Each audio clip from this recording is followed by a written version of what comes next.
May kasabihan na gambalain mo na ang lahat ng hayop sa gubat, wag lang ang leon na sinusubukang mamuhay ng payapa. Pinagpalang araw po sa inyong lahat mga kabangers at mga kayanggaw. Ang kwentong ito ay karanasan ko bilang alalay ng isang pinakamagiting na manunugis ng kapis noong binata pa ako. Hindi ko makakalimutan ang karanasan na ito. Dahil dito ko napatunayan na kapag ang isang tao ay nagalit, talagang lahat ay kaya niyang gawin para sa pamilya. Dito ko rin mas naintindihan na mahalaga ang bawat oras. Na dapat habang kasama mo pa ang pamilya mo o ang mahal mo sa buhay, iparamdam mo na sa kanila ang pagmamahal mo ng wagas. Dahil hindi natin alam kung kailan sila babawiin sa atin ng Diyos. Kilalanin niyo na lang po ko bilang si Erwin. Kabanong, mga kabangers at mga kayanggaw, ito ang aking kwento.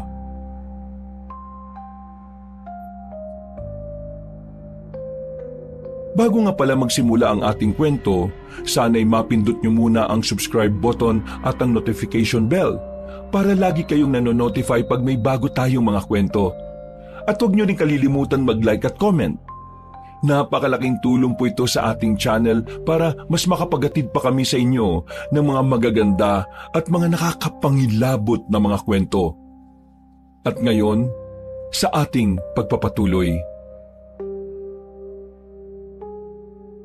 Ano ba, Erwin? Bilisan mo lakad mo! Bakit, Tiyo? Ano ba nangyayari? Kinakabahan naman ako sa inyo eh. Basta bilisan mo talaga ang lakad mo! May sumusunod sa atin! Ho? Sino? Saan? Wala naman ako makita. Basta meron, maluwala ka sa akin! Ano ba kasing nangyayari? May nakaway ba kayo rito sa bayan? Wala, pero masama kutob ko. Kilala mo naman ako kung ano ko noon. Sa dami ng pinatay ko noon, hindi malabong balikan nila ako. Pero ang tagal na nun, Tiyo. 10 taon na nakalilipas. Baka wala na rin yung mga yun. Tsaka inubos mo na sila, di ba? Basta bilisan mo ang lakad mo at baka maiwan kita. Kaya bilis-bilisan mo! Ito na nga po. Teka, dito ka lang. Wala na po ba sila? Dito ka nga lang muna. Ang kulit mo naman eh. Nanatili ako sa kinatatayuan ko, Kabanong. Dumampot ng 2x2 si Tiyo sa gilid. Habang nasa iskinita kami noon, hindi ko maiwasang hindi rin kabahan. Kilala ko si Tiyo. Alam kong kapag sinabi niya, totoo. Hindi niya ugaling manakot o gumawa lang ng kwento para mang trip. Mga ilang sandali lang, biglang may lumabas na 2 lalaki sa likuran niya. Pagharap ni Tiyo ay agad niyang hinampas ang 2 yon. Nakailag ang 2 lalaki at nang makita ni Tiyo ang mukha ng mga yon, napatigil siya at napamura na lang. Binitiwan niya ang hawak na 2x2. Lumapit na rin ako sa kanila nang mapansin kong hindi naman pala sila magkakaaway. Kayo ba yung sumusunod sa akin? Oo, kami nga. Kanina ka pa namin sinusundan eh. Ang bilis mong maglakad. Eh, pambihira naman. Pinakaban niyo ako eh. Alam niyo bang nasa isip ko eh, patayin ko na kayo sa oras na makita ko kayo? Tapos kayo pala yan? Kung may kailangan kayong sabihin, pwede niyo naman akong lapitan na lang ng pasimple. Hindi yung susundan niyo ako para bang mga tauhan kayo ng masasamang grupo eh. Pasensya na. Nag-iingat din kami para sa kaligtasan mo. Kaya hindi kami basta-basta lumalapit sa iyo, Magteban. Tiyo, kilala mo sila? Oo. Etong 2 to eh, estudyante ko dati sa Dimasalang. 10 taon lang itong 2 to nung umalis ako ron. Ngayon eh, malalaking tao na. Buti nga't hindi mo kami nakalimutan eh. Nakilala mo pa rin kami. Abay, hindi ko makakalimutan ang mukhang yan. Kayo ang pinakapasaway sa estudyante ko noon. Kaya tumatak sa akin yung mga mukha ninyo. Mang Teban, kumusta naman po yung buhay nyo ngayon? Eh, heto. Nasa maayos naman akong kalagayan. Masaya naman kaming magpamilya. Yung 2 kong anak, pagtatapos na sa kolehiyo. Yung 2 naman eh, tutungtong na sa high school, ngayong pasukan. Ay, siya nga pala. Eto si Erwin, pamangking ko.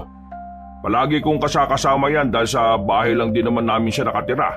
Magandang hapon sa inyong 2. Kinagagal ako kayo makilala. Badang ang pangalan ko. Ito naman si Wilberto. Estudyante kayo ni Tiyo sa pagiging manunugis, tama?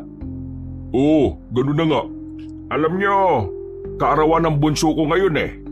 Tingnan nyo, meron kaming biniling cake at pansit. Nagpaluto rin kami ng iba pang handa sa bahay. May ginagawa ba kayo ngayon? Gusto nyo, sumama na kayo sa bahay, kain tayo. Nagkatinginan ng dalawang lalaki, Kabanong. Nawala sa mukha nila ang ngiti na kanina lang ay kitang-kita namin. Nagtaka naman si Tiyo. Bigla ring sumeryosong mukha niya dahil sa reaksyon ng dalawa. Oh, bakit? Anong problema? Meron ba? Ang totoo, kaya ka namin sinusundan. Kasi meron kaming mahalagang bagay na gustong sabihin sa iyo eh. Mang Teban, sana bumalik ka na sa samahan. Kailangan ka ng mga bagong henerasyon ng manunugis eh. At yan ang dahilan kung bakit nyo ako sinusundan. Ang pabalikin ako sa trabahong inalisan ko na 10 taon na nakakalipas. Alam kong hindi maganda na ito kagad ang bungad namin sa iyo. Pero ayaw naming magsayang ng oras eh. Bawat minutong lumilipas, nalalagay sa panganib ang samahan. Mas lumalaki ang tsansa na malagay sa peligro ang buhay ng maraming tao. Diretsuhin nyo na nga ako. Ano bang pinagsasasabi nyo? Nakatanggap kami kasi ng report mula sa konseho. May mga namataan na aswang sa South. At hindi lang sila basta mga aswang ha. Nakumpirma ng ibang grupo na ang mga aswang na yun kasama sa naging labanan sa bundok 10 taon ang nakakalipas. Ibig sabihin, hindi nyo naubos yung mga aswang na yun. May ilang nakatakas. At ang mga nakatakas na yun ay may balak na bumalik. Naghahanda na sila, Mang Teban. Aba, imposible yung sinasabi ninyo. Sinigurado namin no na talagang naubos na namin silang lahat eh. Pagkatapos ng labanan sa bundok, sinuyod pa namin yung buong gubat. Ang mga abandonadong baryo, pati na rin yung South, pinuntahan namin. Wala na kami nakita mga aswang eh. Kaya hindi ako maniniwala na meron silang namataan na aswang sa South. Ako mismo magpapatunay na natalo namin silang lahat. Kung sino man yung mga taga-konseho na nagsabi sa inyo, gusto lang nilang pabalikin ako. Wala nang iba pang dahilan. Lihitimo ang impormasyong nakuha namin. Kami mismo. Nakumpirma namin nung nagpunta kami ng South. Pero kami nakita mga bakas ng aswang. Nakita nyo ng pisikal na may nabubuhay pang aswang? Hindi. Pero may mga palatandaan kami at mga bakas sa kanila. Hanggat hindi kayo nakakapagbigay sa akin ng matibay na ebidensya na meron pang aswang, hindi ako maniniwala. Pasensya na ah. Pero sinayang nyo lang yung oras nyo. Hindi na ako babalik sa samahan. Kaya ako nga sila inubos nun eh. Kasi gusto ko na pagkatapos maituon ko na ang buhay ko sa pamilya ko. Ngayon, masaya na ako. Namumuhay kami ng tahimik. Nasusubaybayan ko lahat ng magagandang pangyayari sa buhay ng mga anak ko. Kaya hindi na ako babalik sa trabaho na iniwan ko matagal na. Pero Mang Teban, wala kaming pinuno. Wala kaming sinusundan. Wala kaming gabay. Ikaw lang yun kung sakaling babalik ka. Kailangan ka namin, hindi nyo ako naiintindihan dahil mga bagito pa kayo. Kapag matagal na kayo sa ganyang trabaho at nagawa nyo na lahat ng dapat, darating kayo sa punto na gugustuhin nyo lang na mamahinga sa katahimikan kasama mga mahal ninyo sa buhay. Sa ngayon hindi nyo pa yan mararamdaman. Kasi masaya pa kayo sa ginagawa nyo eh. Hindi ka ba naging masaya sa ginagawa mo noon? Naging masaya ba ako noon? Abi oo naman. Pero ang makitang unti-unting nalalaga sa mga taong itinuring ko na ring pamilya, ang makitang isa-isa silang namamatay dahil sa mga aswang na yon, pinakamasakit sa akin yon. Kaya ngayon, ayoko nang bumalik. Payapa na ang probinsya, payapa na ang Capiz, wala nang mga aswang. Gawa-gawa lang ng konseho mga nakarating sa inyo. Yung mga palatandaan, yung mga bakas, matagal nang nandun yun. Pero yung mga gumawa ng bakas, wala na sila. Paano kung totoong may nabubuhay pang aswang? Paano kung bigla silang umatake? Hayaan mo na lang ba na may masaktan at mamatay? Tapos ikaw, masaya na sa buhay kapiling ng pamilya mo? Ay, Brad. Hindi ko na gusto yung sinasabi mo Magdahan-dahan ka sa mga salita mo. Nagsasabi lang naman ako ng pwedeng mangyari. Pero pasimple mong sinisisi si Tito sa pagkakaroon niya ng tahimik na buhay Kung sakali mang mangyari ang sinasabi mo, wala na siyang kasalanan dyan. Kasalanan nyo na yan. Kasi kayo nang in charge dyan At hindi na si Tio na wala na sa serbisyo. Brad, hindi mo naintindihan Sa larangan namin, tungkulin muna bago ang iba. Wala na nga sa tungkulin si Tio. Ano bang hindi nyo maintindihan doon? Kaya nga kinakausap namin siya para bumalik siya kasi kailangan siya. Ayaw nga Mahirap bang intindihin kapag ayaw? Pag ayaw, ayaw na. Alam nyo, kahit 10 taon na kayo sa samahan, mga bago pa rin kayo sa paningin ko. Hindi nyo pa naranasan na talagang humarap at makipaglaban sa mga aswang. Kapag naranasan nyo na ang naranasan ko, baka doon nyo palang maintindihan tama lang pala na pangarapin kong mabuhay na lang ng tahimik. Kapag naranasan yung mamatayan ng paulit-ulit, baka doon nyo palang malaman na mahalaga ang oras nyo sa pamilya nyo. Ulitin ko ayoko nang bumalik sa serbisyo. Ang buong buhay ko ilalaan ko na sa pamilya ko. Hanggang sa huling hininga ko. Gusto ko pamilya ko kasama ko. Kaya wag nyo na akong pinipilit. Wag nyo na akong konsensyahin dahil kahit na anong mangyari, kahit na anong isipin nyo, pipiliin ko pa rin ang pamilya ko. Sa oras na magbalik sila, hindi lang kami ang malalagay sa panganib. Ikaw rin, pati ang pamilya mo. Ikaw ang una nilang babalikan, Mang Teban. Kaya sana, handa ka sa araw na yon. Nagbabanta ba kayo sa Tio ko? Hindi ako nagbabanta, Brad. Itong mga sinasabi namin, paalala at warning lang. Sana, makatulong itong mga sinabi namin para maging handa kayo sa maaaring maging epekto ng pagbabaliwala nyo sa mga aswang. Kung sakali magbago ang isip mo, Mang Teban, ito, tawagan mo lang kami sa numerong yan. At pasensya na rin kung may pangit ako nasabi. Ikaw pa rin ang idol namin, kaya mataas ang respeto namin sa'yo. Sige na, umuwi na kayo. Uuwi na rin kami dahil kaarawan ng bunso ko ngayon. Ayaw kong masira ang araw na ito dahil mahalaga ito sa anak ko. Maraming salamat po sa oras nyo, Mang Teban. Napailing na lang si Tio at naglakad na rin kami paalis. Ramdam ko ang inis ni Tio base sa pagkakaigpit ng yakap niya sa bilao.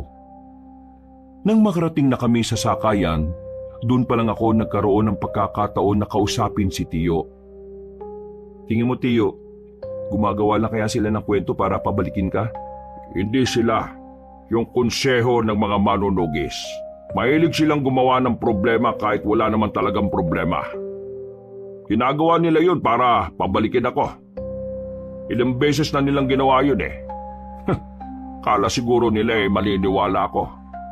Pero ngayon, iba na yung galaw nila. Ginamit na nila yung 2 kong paboritong estudyante noon. Grabe pala mga yan no? Wala silang respeto sa buhay ng ibang tao. Basta lang masunod yung gusto nila. Hindi naman ako babalik kahit na anong gawin nila Masaya na ako sa buhay ko ngayon. Isa pa, nangako ko sa mga anak ko at sa asawa ko na kahit na anong mangyari, sasamahan ko sila. Huminga ng malalim si Tio. Ramdam ko ang stress niya nung mga oras na yon. Pero pinipilit na lang niyang burahin sa isipan niya ang mga bagay na nangyari. Makalipas ang ilang minuto, bigla kaming nasiraan. Mura ng mura ang driver ng tricycle. Inabot kami ng halos kalahating oras. Sumapit na rin ang gabi pero nasa gilid pa rin kami ng kalsada. Mabuti na lang, merong napadaang kakilala ng driver. Tinulungan ng maayos ang tricycle kaya nakaalis rin kami. Dakong 7:00 na nang makarating na kami sa baryo namin. Tahimik at payapa sa lugar na yon. Kakaunti pa lang din kasi ang nakatira doon. Tapos magkakalayo rin ang mga bahay. Nako, magugustuhan to ni Bunso. Nung nakarampa gusto na niyang tumikim ng cake Ang sabi ko, hintayin na lang niya yung birthday niya. Hindi makapaghintay yung loko Alam niyo ba na kinukulit din ako noon? Nabigyan ko siya ng pera para makabili daw siya ng cake. Sabi ko, wala naman akong pera eh. Kasi nag-aaral pa rin ako. Ang kulit eh. Yan talagang bunso ko, oh. Kahit 15 anyos na eh, akala mo baby pa rin eh. Hindi ko naman yun matanggihan kasi nung nasa serbisyo pa ako, hindi ko siya madalas makasama. At baby pa kasi siya noon. Ngayon na ako nakakabawi sa kanya eh. Swerte nga po ng mga pinsan ko sa inyo eh. Ang buti niyong ama. Swerte ako sa kanila. Sila ang lakas ko eh. Oh, nandito na pala tayo.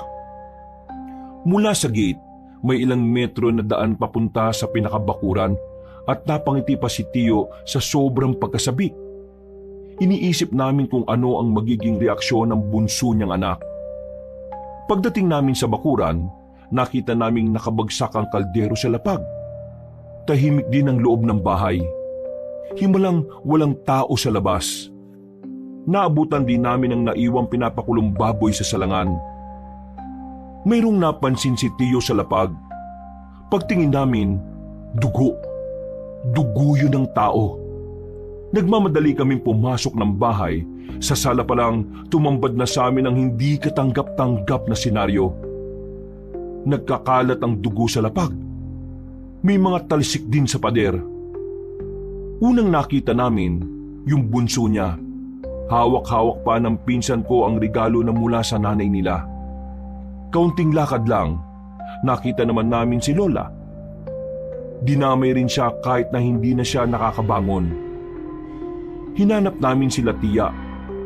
Nakita namin si Tia sa banyo, nakasubsob sa sulok at wala na ring buhay. Merong butas sa liig at maraming hiwa sa katawan. Yung 3 anak pa ni Tio ay nakita naman namin sa iisang kwarto. Wasak ang pintuan doon. Yung 2 nakahandusay sa lapag, naliligo sa sariling dugo. Yung panganay na babae, nasa kama. Marami ding hiwa sa katawan. Merong malalim na hiwa sa leeg. Hindi. Hindi. Hindi ito totoo. Palaginip lang to. Palaginip lang to. Pinilit kong kumbinsihin ang sarili ko na ang mga nakita namin ay panaginip lang. Pero sa tuwing ididilat ko ang mga mata ko, yun at yun pa rin ang nakikita namin. Ang dating masaya at masiglang bahay, tila naging impyerno. Naging imahe ng karahasan at kamatayan. Napaupo na lang si Tio sa gilid. Aligaga ang mga mata niya. Hindi mapakali ang kamay niya. Para siyang mababaliw. Para siyang masisiraan ng ulo dahil sa sabay-sabay na pagpatay sa pamilya niya. Nung mga oras na yun, kabanong, kahit papaano ay nakakapag-isip pa ako ng maayos. Kaya agad kong tinawagan ng barangay. Dumating sila matapos ang ilang minuto. Kasunod naman noon ang mga pulis. Galing po kami sa bayan. Bumili lang kami ng cake at pansit. Pag-uwi namin kanina, eto na yung inabutan namin. Kaaway? Wala namang nakaaway.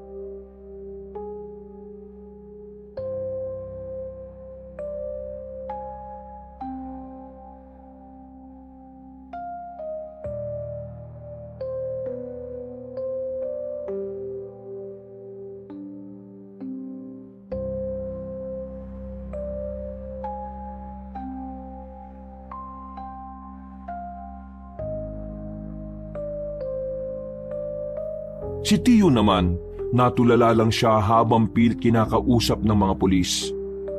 Hindi siya makausap na maayos. Parang tinakasan siya ng kasiyahan. Sa isang iglap, nagbago ang tiyuhin ko. Mabilis na lumipas sa mga araw, dumating ang araw ng libing ng mga pinsan ko at tiyahin at lola. Marami nang nakipaglibing. Mga kakilala, mga kaibigan, at pati na rin mga opisyales ng barangay. Talaga kasing maraming natutuwa sa pamilya nila. Bukod kasi sa mabait sila sa lahat, tumutulong din sila sa mga kalugar nila. At kahit ako, saksi ako noon. Tio, babagsak na ang ulan oh. Kailangan na nating umuwi. Hindi nagsalita si Tio. Wala siyang kahit kaunting tugon sa akin. Nakatingin lang siya sa libingan ng mga anak at asawa niya matapos siyang sementuhin. Tinapi ko na lang siya sa balikat. Hinayaan ko na lang muna siyang lubusin ang oras niya at nauna na muna ako sa bungad ng sementeryo. Maya-maya pa, bumagsak na ang malakas na ulan. Agad naman akong sumilong sa puno ng mangga. Habang ang tiyuhin ko, nanatiling nakatayo lang doon. Wala siyang pakialam kung nauulanan na siya. Parang hindi niya rin nararamdaman ang lamig ng panahon. Ilang beses ko na siyang binalikan, pero hindi siya sumasagot. Kahit paglingon sa akin ay hindi rin niya ginagawa. Awang-awa ko sa kanya noon, Kabanong. Pero hindi ko rin alam kung ano ang gagawin ko para gumaan ang pakiramdam niya. Makalipas ang 1 linggo, nagagawa ko ng kausapin si Tio, pero hindi naggaya ng dati. Matipid na siyang magsalita at para bang palaging walang gana. Ang laki rin ng pinagbago ng bahay noon. 6:00 pa lang ng umaga ay maingay na sa loob.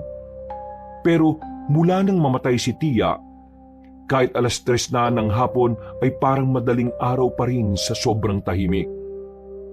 Kakatono ko lang yan nung nakaraang araw. Nawala na naman pala ulit sa tono. Maluwag na yata yung pinakakabitan ng string, Tio eh.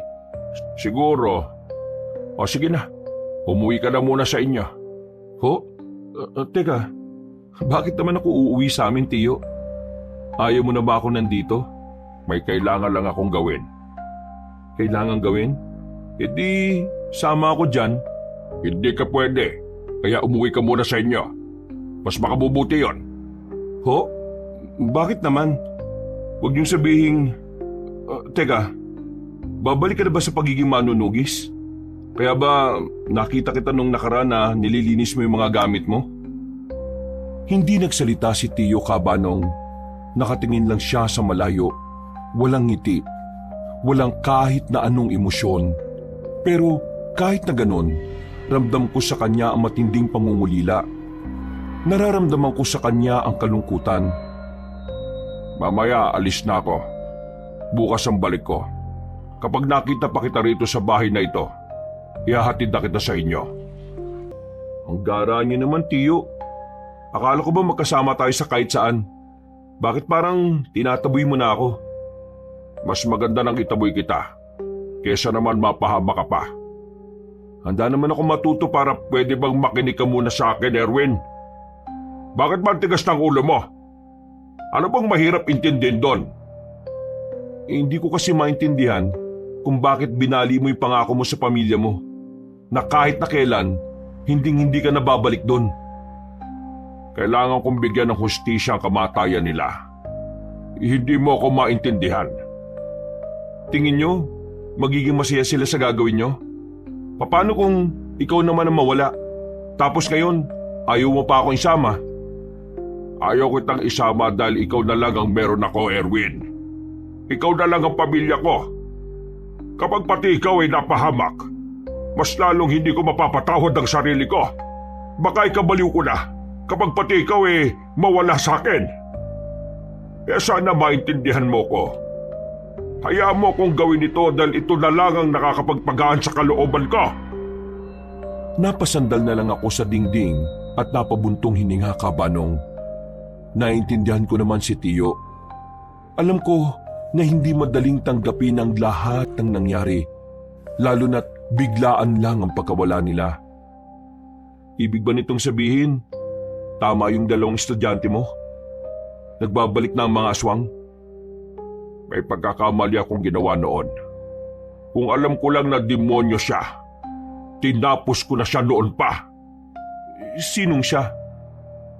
Nung natalo namin ang mga aswang sa south at sa bundok, may isang bata akong pinatakas. Aswang siya.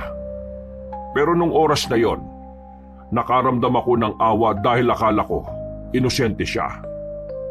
Naalala ko sa kanyang anak ko kaya pinaalis ko siya.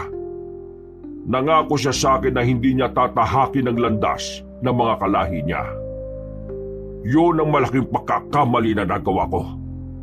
Masyado akong nagpadala sa awat na niwala kong hindi masama ang batang babae na yon.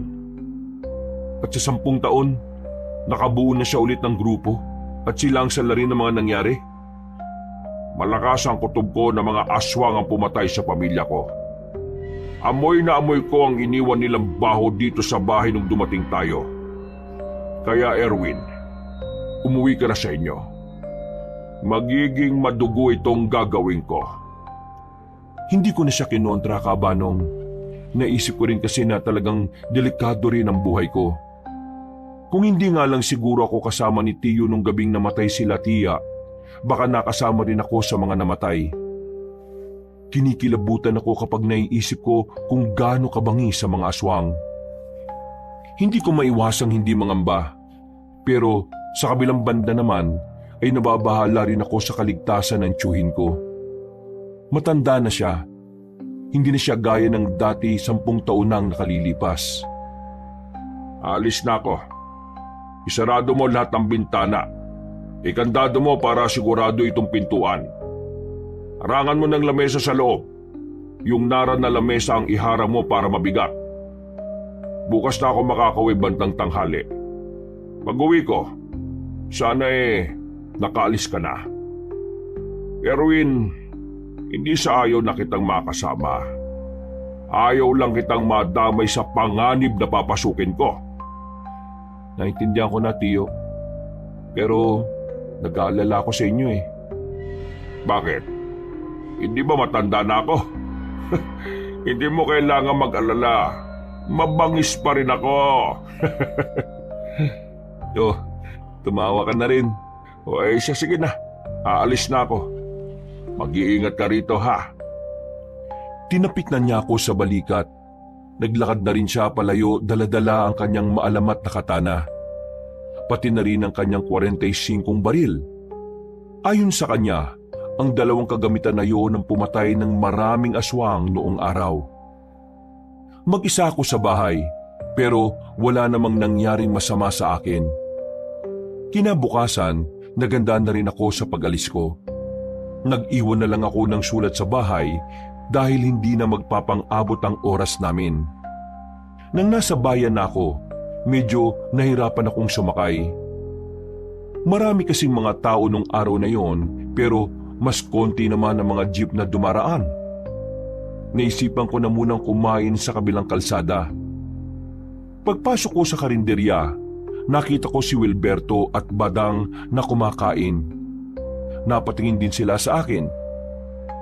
Oh, Darwin, pamangkin ni Mang Teban, tama? Oo, pamangkin ni Mang Teban. Tama ho yun. Pero yung Darwin, mali. Erwin kasi, Brad. Erwin. Ah, Erwin pala. O ano ginagawa mo rito? Kakain ho sana. Nagugutom ako eh. Ayusin pala itong pamangkin ng idol natin no? Yung tanong mo kasi pangtanga eh. Tanungin mo anong gagawin niya rito. Malamang kakain. Alam nga namang maligo yan dito kainan to. Erwin, dito ka na lang din umupo. Sabayan mo kami. Sige. Uy, siya nga pala. Kumusta na tiyuhin mo? Hindi ba nakaabot sa inyo yung balita? Akala ko pinuntahan niya kayo eh. Pinuntahan? Yung pag-uusap namin, di ba ayaw niya? Teka sandali. Ano ba yung balita? Hindi okay ngayon si Tiyo. Bakit? Anong nangyari kay Idol? Wala na yung pamilya niya. Ha? Teka. Seryoso ka ba? Bakit? Anong nangyari? Nung hapon na nakausap niyo kami rito sa bayan, yun din yung araw na pinatay at minasakir ang pamilya niya. Pag-uwi namin sa bahay, patay yung 4 niyang anak eh. Pati asawa. Idinami rin si Lola na hindi na nakabangon. Ba't tarantado gumawa niyan Napakagago Sinong tao gagawa ng kahayupan na yan? Hindi tao, aswang. Nang sabihin ko sa kanila yon, ay napaayos sila ng upo. Nakakatinginan silang dalawa. Bakas ang kaba sa kanilang muka. Totoo sinasabi nyo, nagbabalik na sila at ginantian na nila si Tiyo. Ngayon, balak ni Tiyo na patayin lahat ng aswang. Ang akala ko, magbabalik na siya sa serbisyo. Pero sa tingin ko, Mag-isa niyang tatrabahuin yon. Pambira. Grabe nangyari kay Mang Teban. Nasaan ang tiyuhin mo? Sasamahan namin siya. Papatayin namin yung mga aswang. Gusto niyang mapag-isa eh. Kahit ako, pinagbawalan niyang sumama. Pauwi nga ako ngayon dun sa lugar namin. Ayaw niya rin kasi ako madamay. Hindi pwedeng lumakad ang mag-isa tiyuhin mo. 10 taon nang nakalipas mula nang magretiro siya. Hindi na niya kabisado ang mga aswang. Marami na siyang hindi nalalaman sa pagbabago ng henerasyon ng mga nilalang na yun. Kaya kailangan niya kami. Mapapahamak ang tiyuhin mo sa mga bagong taktika ng mga aswang. Mga taktika na hindi na niya alam. Dahil sa mga sinabi ni Wilberto at Badang, napaisip ako ng malala, Kabanong. Mas lalo kong nabahala para sa kapakanan ng tiyuhin ko. May punto naman din sila. Masyado nang nahuli si Tiyo sa mga makabagong pamamaraan ng mga aswang. Kaya naman, hindi ako tumuloy sa pag-uwi sa amin. Kasama ko silang dalawang bumiyahe pabalik sa bahay ni Tiyo. Pagdating namin doon, inabutan namin si Tiyo na naglilinis ng iba pa niyang sandata. Pero napatigil siya nang makita kaming bumaba ng tricycle. Hindi pa kami nakakalapit, salubong na ang kilay niya. Erwin, ano katarantaduhan to? Bakit nandito yung dalawang yan? Aksidenteng nakita kaming tatlo sa karinderya sa bayan. Nasabi ko sa kanila yung gagawin mo. Pasensya na ho, Tiyo. Mang Teban, sasamahan ka namin sa laban mo. Hindi! Muwi na kayo! Pakinggan niyo muna kami, idol. Pinag-aralan na ng konseho mga galaw ng mga aswang.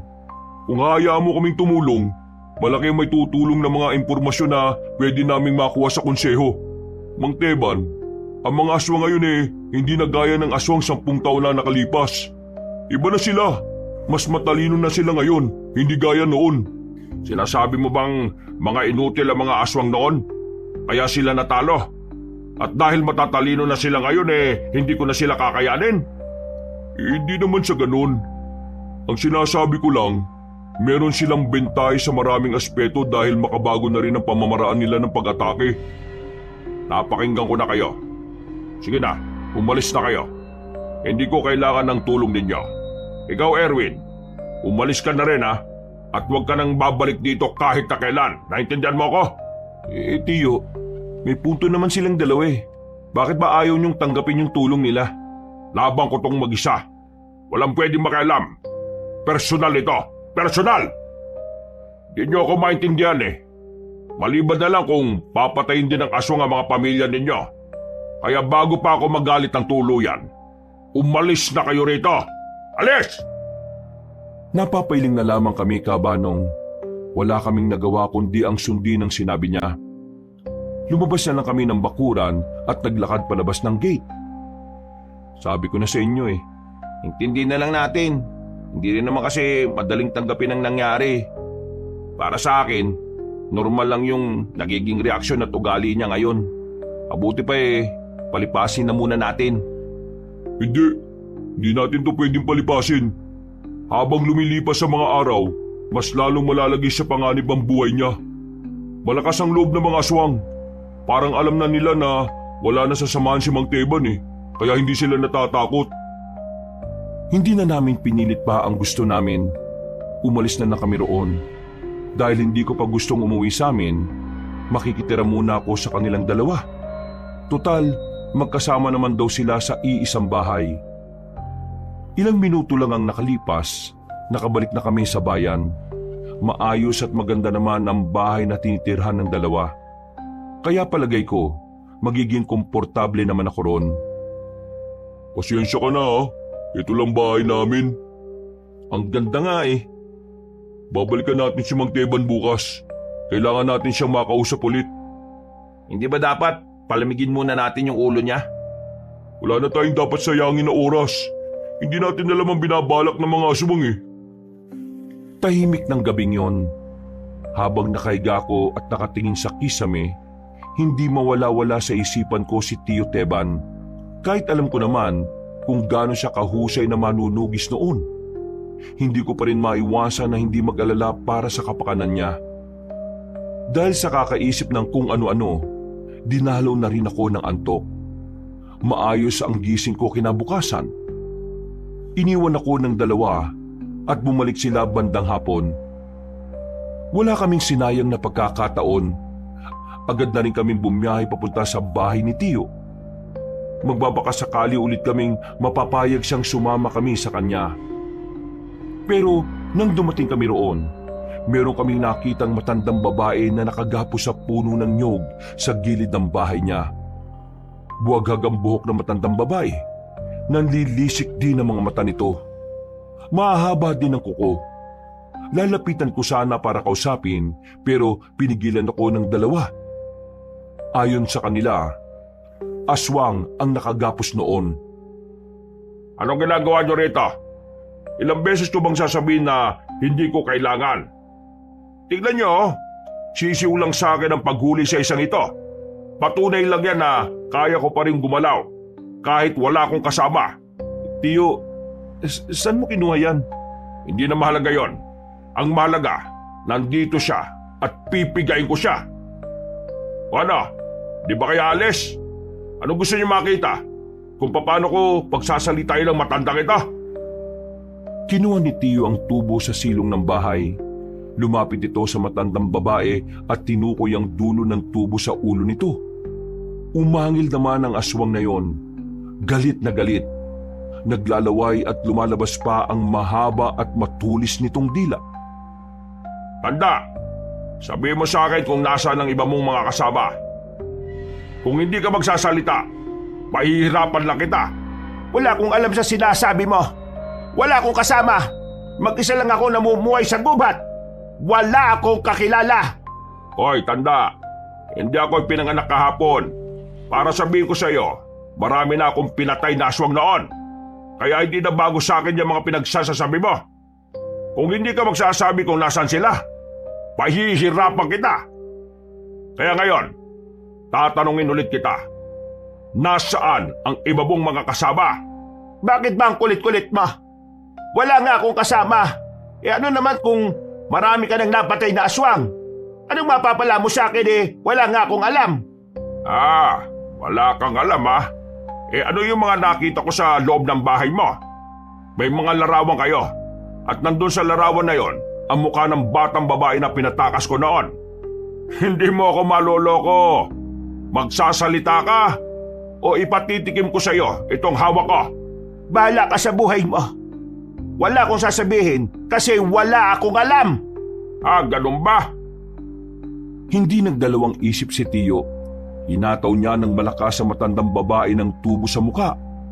Sa lakas ng pagkakapalo niya ay agad na dumugo ang bibig na matanda. Hindi pa nakontento si Tiyo. Nakailang ulit niya pang hinataw ang mukha nito pero hindi pa rin nagsasalita ang matandang aswang. Ngayon, sabihin mo sa akin, nasaan ang iba mong mga kasama? Wala akong kasama. Wala. Wala. Sige, tingnan natin. Subukan naman natin tong isang pamalo. Kinuha naman ni Tiyo ang maso. Pinalo niya ang tuhod ng aswang. Napaangil ng malakas sa matandang babae at pilit tumakawala sa pagkakagapos pero hindi ito nagtagumpay. Tiyo, mukhang wala ka namang mapapala dyan Bakit? Naawa ka ba sa aswang na ito? Kulang pa ito sa ginawa nila sa pamilya ko. Biglang pinalo ulit ni Tiyo ang aswang na yon sa kabilang tuhod. Pero tikom pa rin ang bibig ng aswang. Kita ko sa mukha ni Tiyo na parang nababanas na siya. Noong mga sandaling yon, aminado kong nakaramdam ako ng takot sa kanya. Kahit yung dalawang kasama ko, nakilala rin siya, ay hindi rin makapaniwala sa nakikita nila. Ang sabi kasi nila, hindi naman daw brutal si Tiyo noon. Pero hindi ko rin naman masisisi si Tiyo kung maging ganon ang trato niya sa aswang. Ang nilalang na yon ang dahilan kung bakit namatay ang pinakamamahal niyang pamilya. Mukhang hindi na kita mapapakinabangan, tanda. Kaya tingin ko dapat na kitang tapusin ngayon. Patayin mo na lang ako kasi wala kang mapapala sa akin. Ang dalawa, di ba gusto niyong makatulong? Oo, ano may tutulong namin? Kalagan niyo itong aswang na ito. Kalat ka rin niyo papunta sa tulay. Mahihiramin lang ako sa kumpare ko sa kabilang sityo. Tiyo, ano bang gagawin nyo? Hindi na nagsalita si Tio at agad na ring lumabas ng bakuran, Kabanong. Si Badang at Wilberto naman ay sinunod ang utos niya. Tinanggal nila ang pagkakagapos ng matandang aswang. Hinang-hina na yon, kaya hindi na rin makakatakas kung sakali mang tangkain ito. Nang nasa tulay na kami, nakita na lang namin na meron ng paparating na truck. Papunta yon sa amin. Mabilis ang takbo, kaya ang tangi naming nagawa ay gumilid na lang. Nasagasaan ng aswang. Tumilapon at nagkanda bali-bali ang katawan. Bumaba sa truck si Tio. Nilapitan niya ang aswang para siguraduhin patay na ito. Nang mapansin niyang buhay pa rin, itinarak na niya ang dala niyang katana. Nawindang ako sa ginawa ni Tio. Hindi agad ako nakapagsalita. Buong akala namin ay ibang tao ang nakabangga sa aswang. Sinadya pala talaga ni Tio yun para mas maging masaklap ang kamatayan ng aswang. Ang Teban, wala na yan. Hindi na yan nakahinga. Loyal talaga to sa samahan nila. Kahit na anong paghihirap ang ipinaranas sa kanya, hindi siya nagsalita eh. Sige na, umalis na kayo. Bumalik na sa truck si Tio. Kami naman ay bumalik na rin sa bahay niya. Doon namin siya kinausap ulit, pero kahit na anong pakiusap namin sa kanya, hindi niya kami pinapayagan. Talagang nanindigan siyang hindi niya kami kailangan. Naiintindihan namin na personal ang dahilan mo, kaya gusto mong gumanti sa mga aswang. Pero sana, isipin mo rin na hindi basta-basta ang makakalaban mo. Kaya nga kami narito para tulungan ka eh. Hindi ka ba nakakaintindi? Pagiging matipid ba ang natutunan nyo? Nung hindi na ako ang naging guru ninyo? Pagiging makitid? Hindi naman pagiging makitid ang pagnanais na makatulong sa dating kasamahan ah. Ikaw ang makitid mag-isip dahil masyado kang emosyonal. Kaya minamasama mo mga nagmamalasakit sa'yo. Ano sinabi mo? Hindi ganyan ang Teban na kilala namin. Hindi ka brutal na tao. Yung Teban na kilala nyo ay matagal nang natapos. Ibang Teban na ang kaharap nyo ngayon. At ang bagong Teban ngayon ay wala nang alam sa bagong henerasyon ng mga aswang. Kaya dapat matuto kang humingi ng tulong. Sino ka ba sa kala mo? Para diktada ka. Bagito pa lang kayo. Tama na yan, Brad. Hayaan mo na siya kung ayaw niya. Hindi pwede. Mapapahamak siya kung wala tayong gagawin. Papahamak? Minamalit mo ba ako? Tio, kalma lang. Hindi naman ganyan na ugali mo eh. Ano bang nangyari sa'yo? Huwag niyo lang akong pakialaman para wala na tayong problema. Papatayin ko ang mga aswang na yon. Sa paraan na alam ko. Kaya ang gawin nyo, umalis na kayo dahil nakakaabala kayo sa mga gusto kong gawin. Wala kayong magagawa. Marami pa kayong kakainin bigas bago nyo ako mahigitan. Bakit? Ano bang tingin mo sa amin? Mga batang kulang sa kaalaman at karahasan. Kung yan ang tingin mo sa amin, sige, bahala ka sa buhay mo. Kapag napahama ka, sana wala kang sisisihin kundi sarili mo lang ha. Alberto, tara na. Huwag na natin pagsayangan ng oras ang matandang ito. Magaling at perpekto naman yata yung nung ininom niya yung reseta ng gamot na binigay sa kanya ng doktor niya. Alberto, tara na. Huwag na natin pagsayangan ng oras ang matandang to. Magaling at perpekto naman yata siya eh. Kaya na niya sarili niya. Tinakip na lang ako ni Wilberto sa balikat at naglakad na rin sila paalis. Naiwan ako sa harapan ng tiyuhin ko. Tumingin siya sa akin na masama. Kinabahan ako pero nagdesisyon akong samahan siya. Ano ba ginagawa niyo dyan? Sumunod na kayo ron sa dalawa. Hindi, dito lang ako. Isa ka rin eh. Hindi ka rin makaintindi. Umalis ka na nga para matahimik na buhay ka. Kahit naiwan kita rito, hindi naman magiging tahimik ang buhay mo eh. Alam mo kung bakit? Kasi puro potyang nandyan sa puso mo. Nagulat ako nang bigla kong hawakan ni Tio sa kwelyo. Tinulak niya ako padikit sa pader. Galit na galit ang tingin niya sa akin. Kinabahan ako noon dahil akala ko sasaktan niya ako. Pero binitiwan niya lang din ako. Umalis ka na. Gusto ko mapag-isa, Erwin. Hindi ako aalis, Tiyo. Alam kong gusto nila Tiha na bantayan kita. Kaya hindi kita iiwan dito. Hindi ko na alam ang gagawin ko. Ang tumatakbo lang sa isip ko, kailangan kong mapatay ang mga aswang para mapatawad ko ang sarili ko, Erwin. Kaya sige na, hayaan mo na ako. Hinayaan naman kita, Tiyo eh. Ang gusto ko lang naman, hayaan mo rin akong samahan ka. Hindi lang ikaw yung nawalan. Nawalan din ako ng pinsan, lola at tiyahin. Masakit din sa akin na nangyaring ito, Tiyo. Sobrang sakit din. Tuwing gabi, palagi kong naalala yung itsura nila nung datnan natin sila rito. Hindi lang naman ikaw ang nahihirapan eh. Ako rin. Hindi ko rin mapatawad ang sarili ko sa nangyaring yun. Nangako rin ako noon kay Tia na kahit na anong mangyari, puprotektahan ko ang mga pinsan ko. Pero wala na akong nagawa nung gabing yun. Kagaya mo, sinisisi ko rin ang sarili ko. Huminga ng malalim si Tiyo Kabanong. Umupo siya sa pintuan at napatingin sa malayo. Tinabihan ko rin siya at inakbayan. Tiyo, sasamahan kita. Sabay nating kukunin ang hustisya para sa kanila. Kaya sana naman, tulungan mo rin ako. Tulungan mo akong makatulong sa'yo. Maraming salamat. Maraming salamat talaga, Erwin. Naliwanagan na rin si Tiyo noong gabing yon. Pumayag na siyang samahan ko siya. Pero hindi siya pumayag na makialam ang konseho sa magiging misyon namin.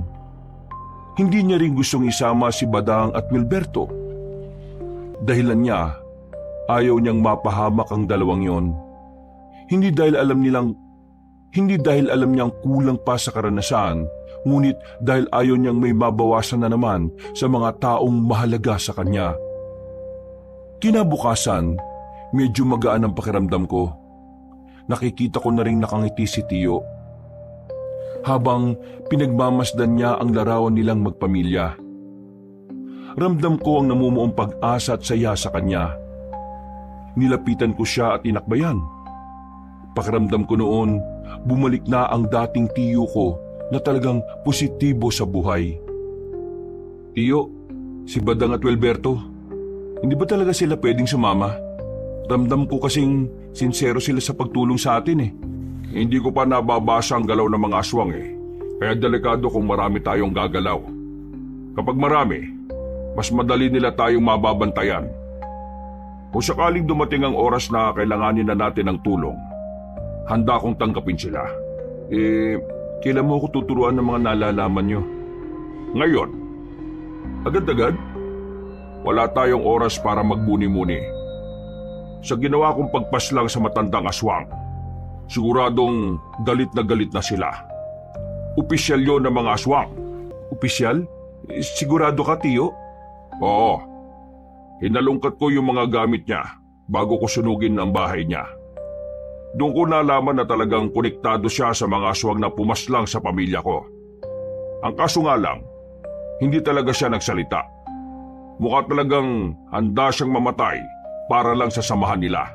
Kung ganun, mangangapa pala talaga tayo. Oo.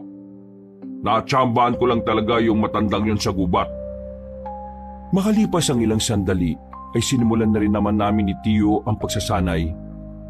Ang dami niyang itinuro sa akin. Mga bagay na hindi ko inaakala na nagagawa niya pala talaga noon at hanggang ngayon. Medyo nahirapan ako sa ilang galaw na itinuro niya sa akin. Pero lahat talaga ng yon ay natutunan ko lang sa maghapon.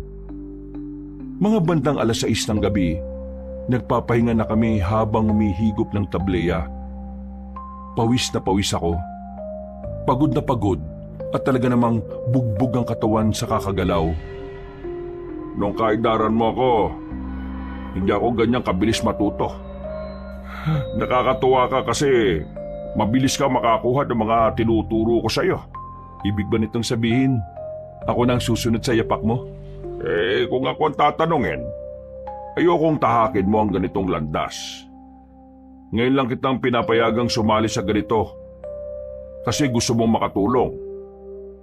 Napangiti na lang ako sabay higop ulit ng tableya. Makalipas ang ilang araw, unti-unti ko na ring nakukuha ng tama ang mga tinuturo sa akin ni Tio Teban. Kahit papano, nagiging pino na rin ang mga kilos ko at galaw ko. Masaya ako noon dahil palagay ko, malaki na rin ang may tutulong ko para sa misyon na gagawin namin ni Tio. Isang hapon, umalis kami ng aming baryo. Dala-dala namin ang mga sandata namin. Yun ang simula ng paghahanap at pagtugis namin sa mga aswang. Tio, anong baryo ba to? Mag-aalas 9 na ng gabi. Ang dami pa rin tao sa labas. Ang iingay pa. Matagal na akong pumupunta rito. Nung binata pa lang ako, ganito na talaga. Ayon sa paniniwala ng mga tao rito mas maingay sila sa gabi para maitaboy daw ang mga masasamang elemento. Bakit nandito tayo? May aswang ba rito? Noon, ang mga aswang ayaw ng maraming tao. Ayaw sa maingay. Pero ngayon, malakas ang kutob ko na iba na ang ginagawa nila. Humahalo na sila sa tao para hindi sila maging kahina-hinala. Ang tingin ko, ito ang perpektong lugar para magpanggap sila. Pumasok na kami ni Tio sa baryo. May mga sumalubong sa amin para painumin ng alak. Pero tinanggihan lang namin para makaiwas sa tinatawag na yanggaw. Pumunta na muna kami sa isang bakuran kung saan merong nagbibinggo roon. Umupo kami sa gilid at inilabas ang sarili naming pagkain. Pinagmamasdan lang namin ang mga tao. Nagmamasid kami sa paligid. Maging alerto ka ha. Baka isa sa mga taong nakikita natin ngayon mga aswang na. Wala ba tayo nung langis na sinasabi mo dati na nakakatukoy ng aswang? Ginamit ko yon nung bago ko mahuli yung matandang aswang. Pero hindi na yun tumatalab ngayon sa kanila. Ibig sabihin, yung mga aswang ngayon, hindi na sila nararamdaman ng langis. Kaya mano-mano natin silang uobserbahan ngayon.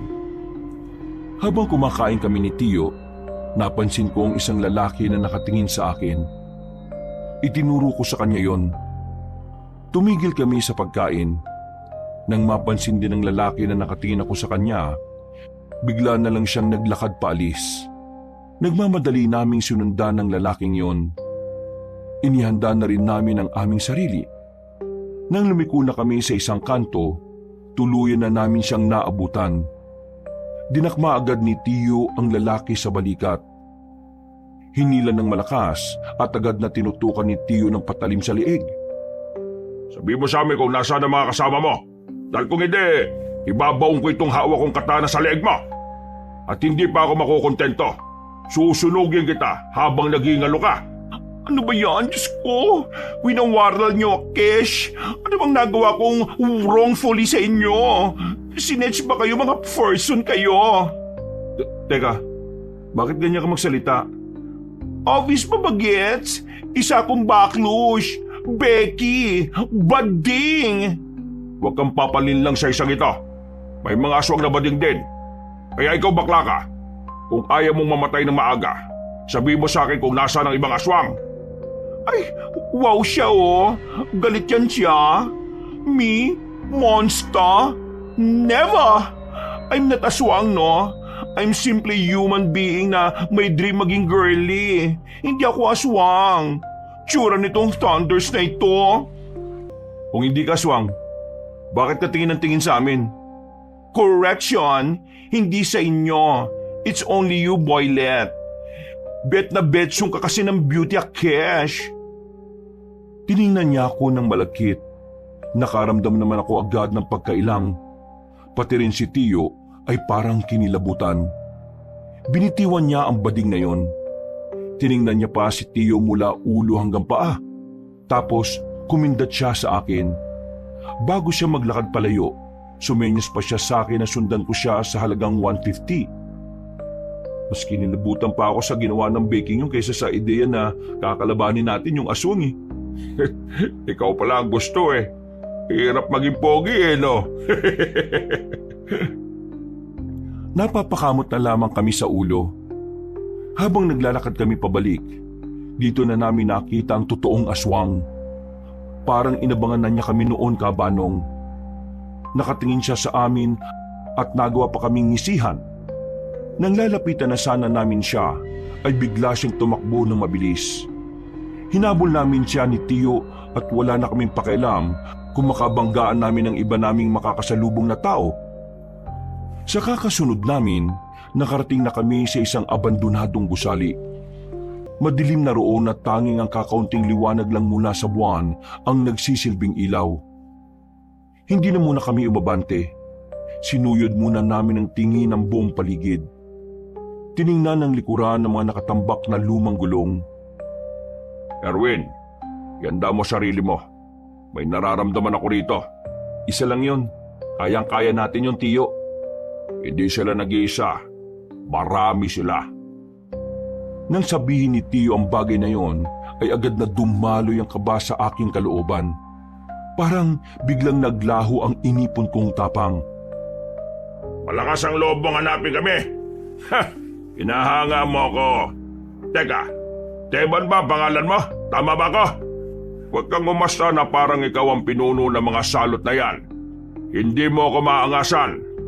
Ang mabuti pa, umalis ka na sa bubungan na yan.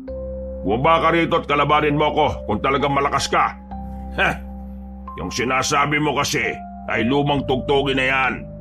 Hindi na tanga mga aswang para magsayang ng oras sa sitwasyon na hindi kasama sa mga plano. Bakit ka magalit na galit? Kasi nalagas nga pala ang pamilya mo. Naalala ko na kung papaanong magbakawang nanay mong hindi na makabangon. Pati na rin yung asawa mong iyak ng iyak. Lumuot pa nga sila nun eh. Ang kaso, hindi naawa yung pinuno namin. Kaya yun, pasensya na ha. Kasama ka pala sa mga pumaslang sa pamilya ko. Pwes, hindi mo na ako pahihirapan sa paghahanap sa'yo. Papatayin na kita ngayon. Ang kaso nga lang, wala akong panahon para lumaban sa'yo. Sapat na sa akin na malaman na kumikilos ka na para gumante. Ipaparating ko ito sa aming mahal na pinuno. Huwag kang duwag. Lumaba ka sa akin. Magaling lang kayo sa mga taong walang kalaban-laban sa inyo eh. Walang kalaban-laban? Hindi totoo yan. Sa katunayan, yung 4 mong anak eh makukulit. Sinubukan nilang kaming labanan. Ang problema, wala naman silang alam sa pagpatay sa mga kagaya namin eh. Kaya nangyari, sila namatay. Bakit? Masakit ba? Masakit bang mawala ng pamilya habang sinusubukan mong mamuhay ng masaya? Sobrang sakit ba? Kulang pa yan sa ginawa mong paglagas sa angka ng mga aswang. Pasalamat ka ba nga nakasama mo pa sila ng ilang taon eh, bago sila pinatay? Tio, huwag kang makikinig sa kanya. Sinisira lang niya yung kaisipan mo para mawala ka sa focus. Totoo naman ang sinasabi ko ah. Masakit talaga mawala ng mahal sa buhay. Kaya naiintindihan ko kung bakit ka nagagalit, Evan. Pero inalulungkot kong sabihin sa iyo, hindi ngayon ang tamang pagkakataon para makaganti ka sa akin. Pero bilang pagpalubag loob, iiwan ko ang mga bata ko para kalabanin ka. Sila na lang ang pagbuntungan mo sa ngayon. Ayos na rin yan. Hindi na masama. Aswang din naman ang mga yan eh. Huwag kang umatras, huwag. Bye-bye. Magkikita pa naman tayo ulit eh. Hanggang sa susunod. Umalis na ang matandang lalaki, Kabanong. Saka naman kami pinalibutan ng mga aswang. Kitang-kita ko sa mukha ni Tio ang labis na galit. Tumataas na naman ang emosyon niya. Mga ilang sandali pa, sabay-sabay nang lumapit ang mga aswang. Hindi nagpatinag si Tio. Nilapitan niya rin ang mga yon. Namangha ako sa kung paano niya hinarap ang halos 6 na aswang. Habang ako naman ay isa lang ang kaharap ko. Wisit kang aswang ka? Ganyan pala mukha mo? Agad kong hinagupit ng itak ang aswang na yon. Pero nakailag siya at sumampa sa mga nakatambak na gulong. Kumuha naman ako ng bote sa gilid at binato ko sa pagbumukha niya. Nang tamaan siya, ay mas lalo siyang nanggigil sa akin. Nagmamadali niya akong inatake. Makailang ulit niya akong tinangkang kalmutin. Pero buti na lang ay alam ko kung paano iiwasan ang mga atake niya. Nang makakuha ko ng tamang pagkakataon, mabilis ko siyang tinaga. tinamaan na siya sa hita. Dahilan para bumagal ang galaw niya. Dahil doon, mas lalo akong nagkaroon ng lakas ng loob. Mabilis kong pinagtatataga ang aswang hanggang sa tuluyan na nga siyang mapahiga at malagutan ng hininga. "Tiyo, ayos ka lang?" Hindi niya ako sinagot. Napatingin na lang ako sa mga aswang na nakahandusay sa harapan ko. Nandilisik ang mga mata ni Tiyo at kahit meron siyang mga tama, parang hindi niya yun nararamdaman. Pinatay niya ang 6 na aswang na walang kahirap-hirap. Hindi lang niya basta pinaslang. Nilasog-lasog niya pa ang katawan ng mga yon. Papatayin ko silang lahat. Pinapangako ko, uubusin ko silang lahat. Ipapasilip ko sa kanila ang impyerno. Galit na galit si Tiyo. Hindi ko siya magawang hawakan noon dahil parang nag-iba na naman siya. Pero maya-maya lang, nagawa rin naman niyang kumalma. Agad ni rin naming iniwan ang lugar na yon. Bago namin lisanin ang baryo, rumonda pa kami pero wala na kaming nakita pang aswang. Ang tanging inabutan na lang namin ay ang bahay na pansamantalang tinirhan ng mga yon. Pasensya ka na kanina. Hindi ko na naman nakontrol ang sarili ko. Nagpadala na naman ako sa emosyon ko. Naiintindihan naman kita, Tiyo. Malabang sa malamang, pinaghahandaan na rin nila ako. Kaya nga kailangan natin magdoble ingat eh. Kanina, madali lang nating natalo yung mga aswang.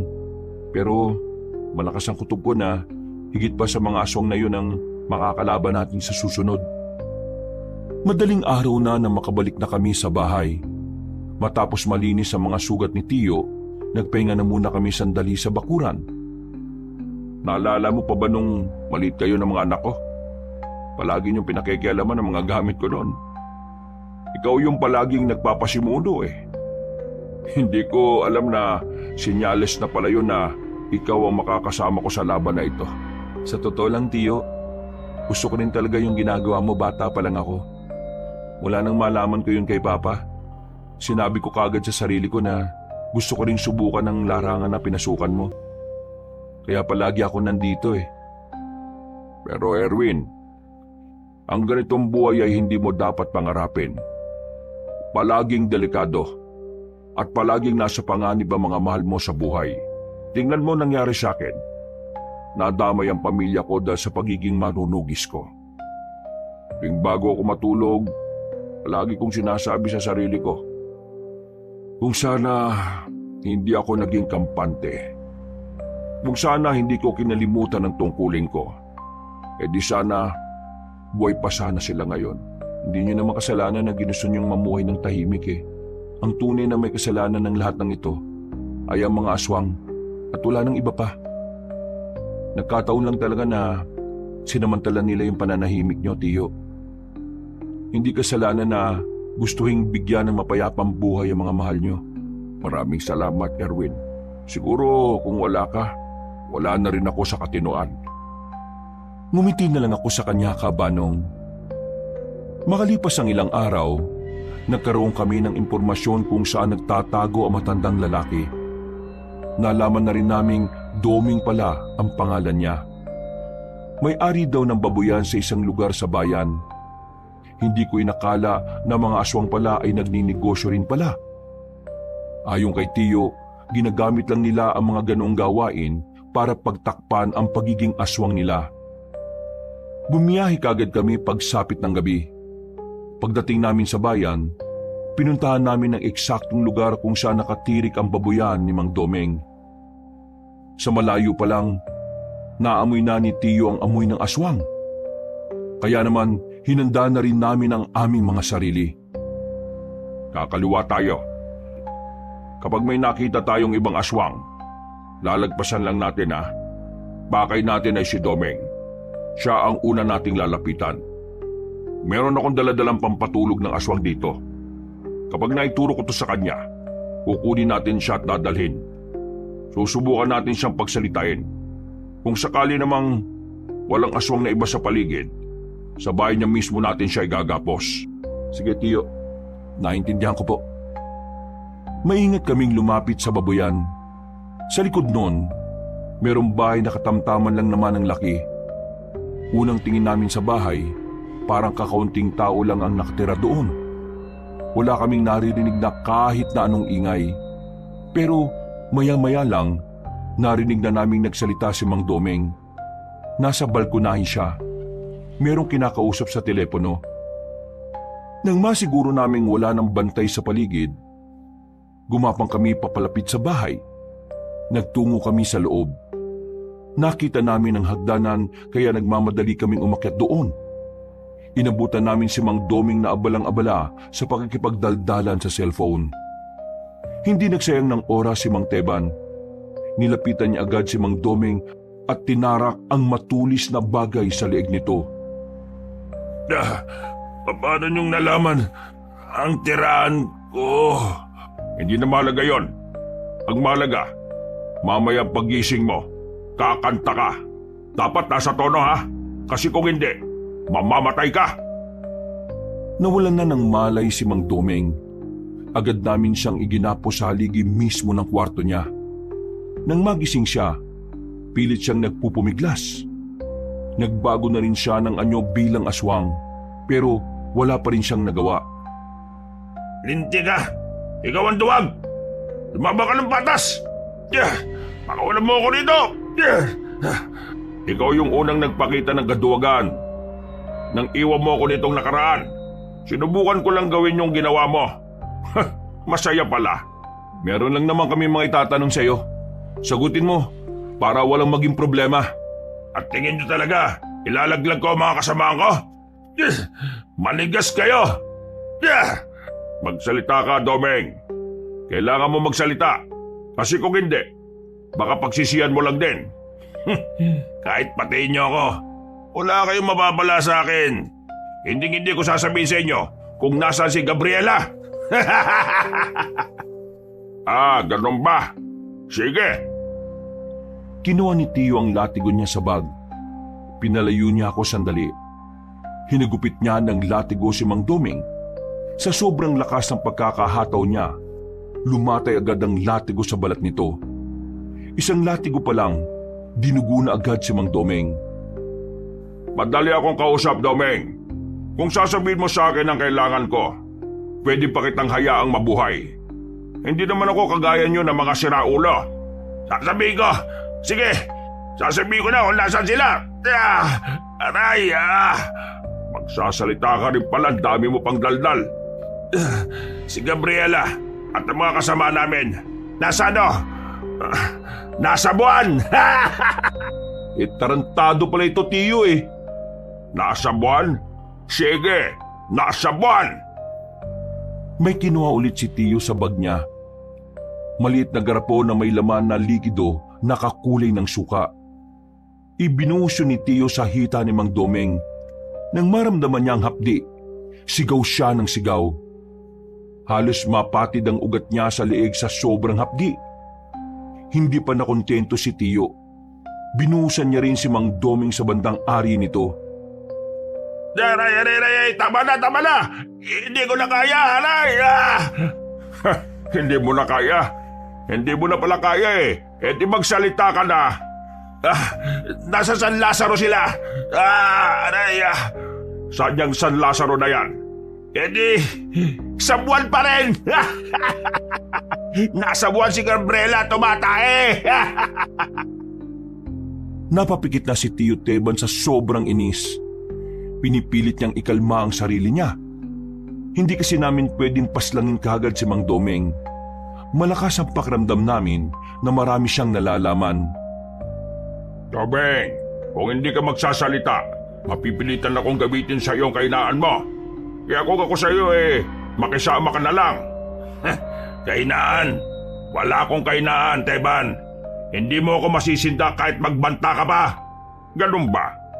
Kanina kasi, habang wala kang malay, may dumating. Akala ko bisita mo. Gusto mo bang malaman kung sino sila? Anong pinagsasasabi mo? Darwin, buksan mo ang pinto. Sinunod ko ang sinabi ni Tio. Bumungad kay Mang Domeng ang tatlong aswang na magkakadikit sa pagkakagapos. May nakabusal sa bibig. Yun ay ang 2 anak at ang asawa ni Mang Domeng. Yung 2 anak na lalaki ay parang kasing edad ko lang din. Hindi mo yata inaasahan na darating ang pamilya mo ngayon, Domeng. Kaso, maling oras to para sa lambingan nyo eh. Nandito kasi kami. Walang iya ka. Huwag mo silang idadamay dito. Mga baguang aswang lang sila. Hindi sila kasama sa mga pumaslang sa pamilya mo. Nanlilisik ang mga mata ni Mang Domeng. Ganon din ang 2 anak at asawa niya. Kung makakawala lang mga yon, malamang sa malamang ay nilapan na nila kami ng tiyo ko. Ngayon, siguro naman magsasalita ka na. Mahal mo naman siguro ang pamilya mo, no? Pambira naman kasing buhay ito eh, oh. Bakit ba kasi kayo pumunta rito nang hindi ko alam, ha? Tinatanong kita, Domeng. Magsasalita ka na ba o hindi? Kung ituturo mo sa amin ang kinaroroonan ng pinuno nyo, pwede ba silang mabuhay? Magsalita ka na bago pa maubos ang pasensya ko, Domeng. Nasaan ang inyong mga kasama? Nasaan ang pinuno niya? Wala akong alam.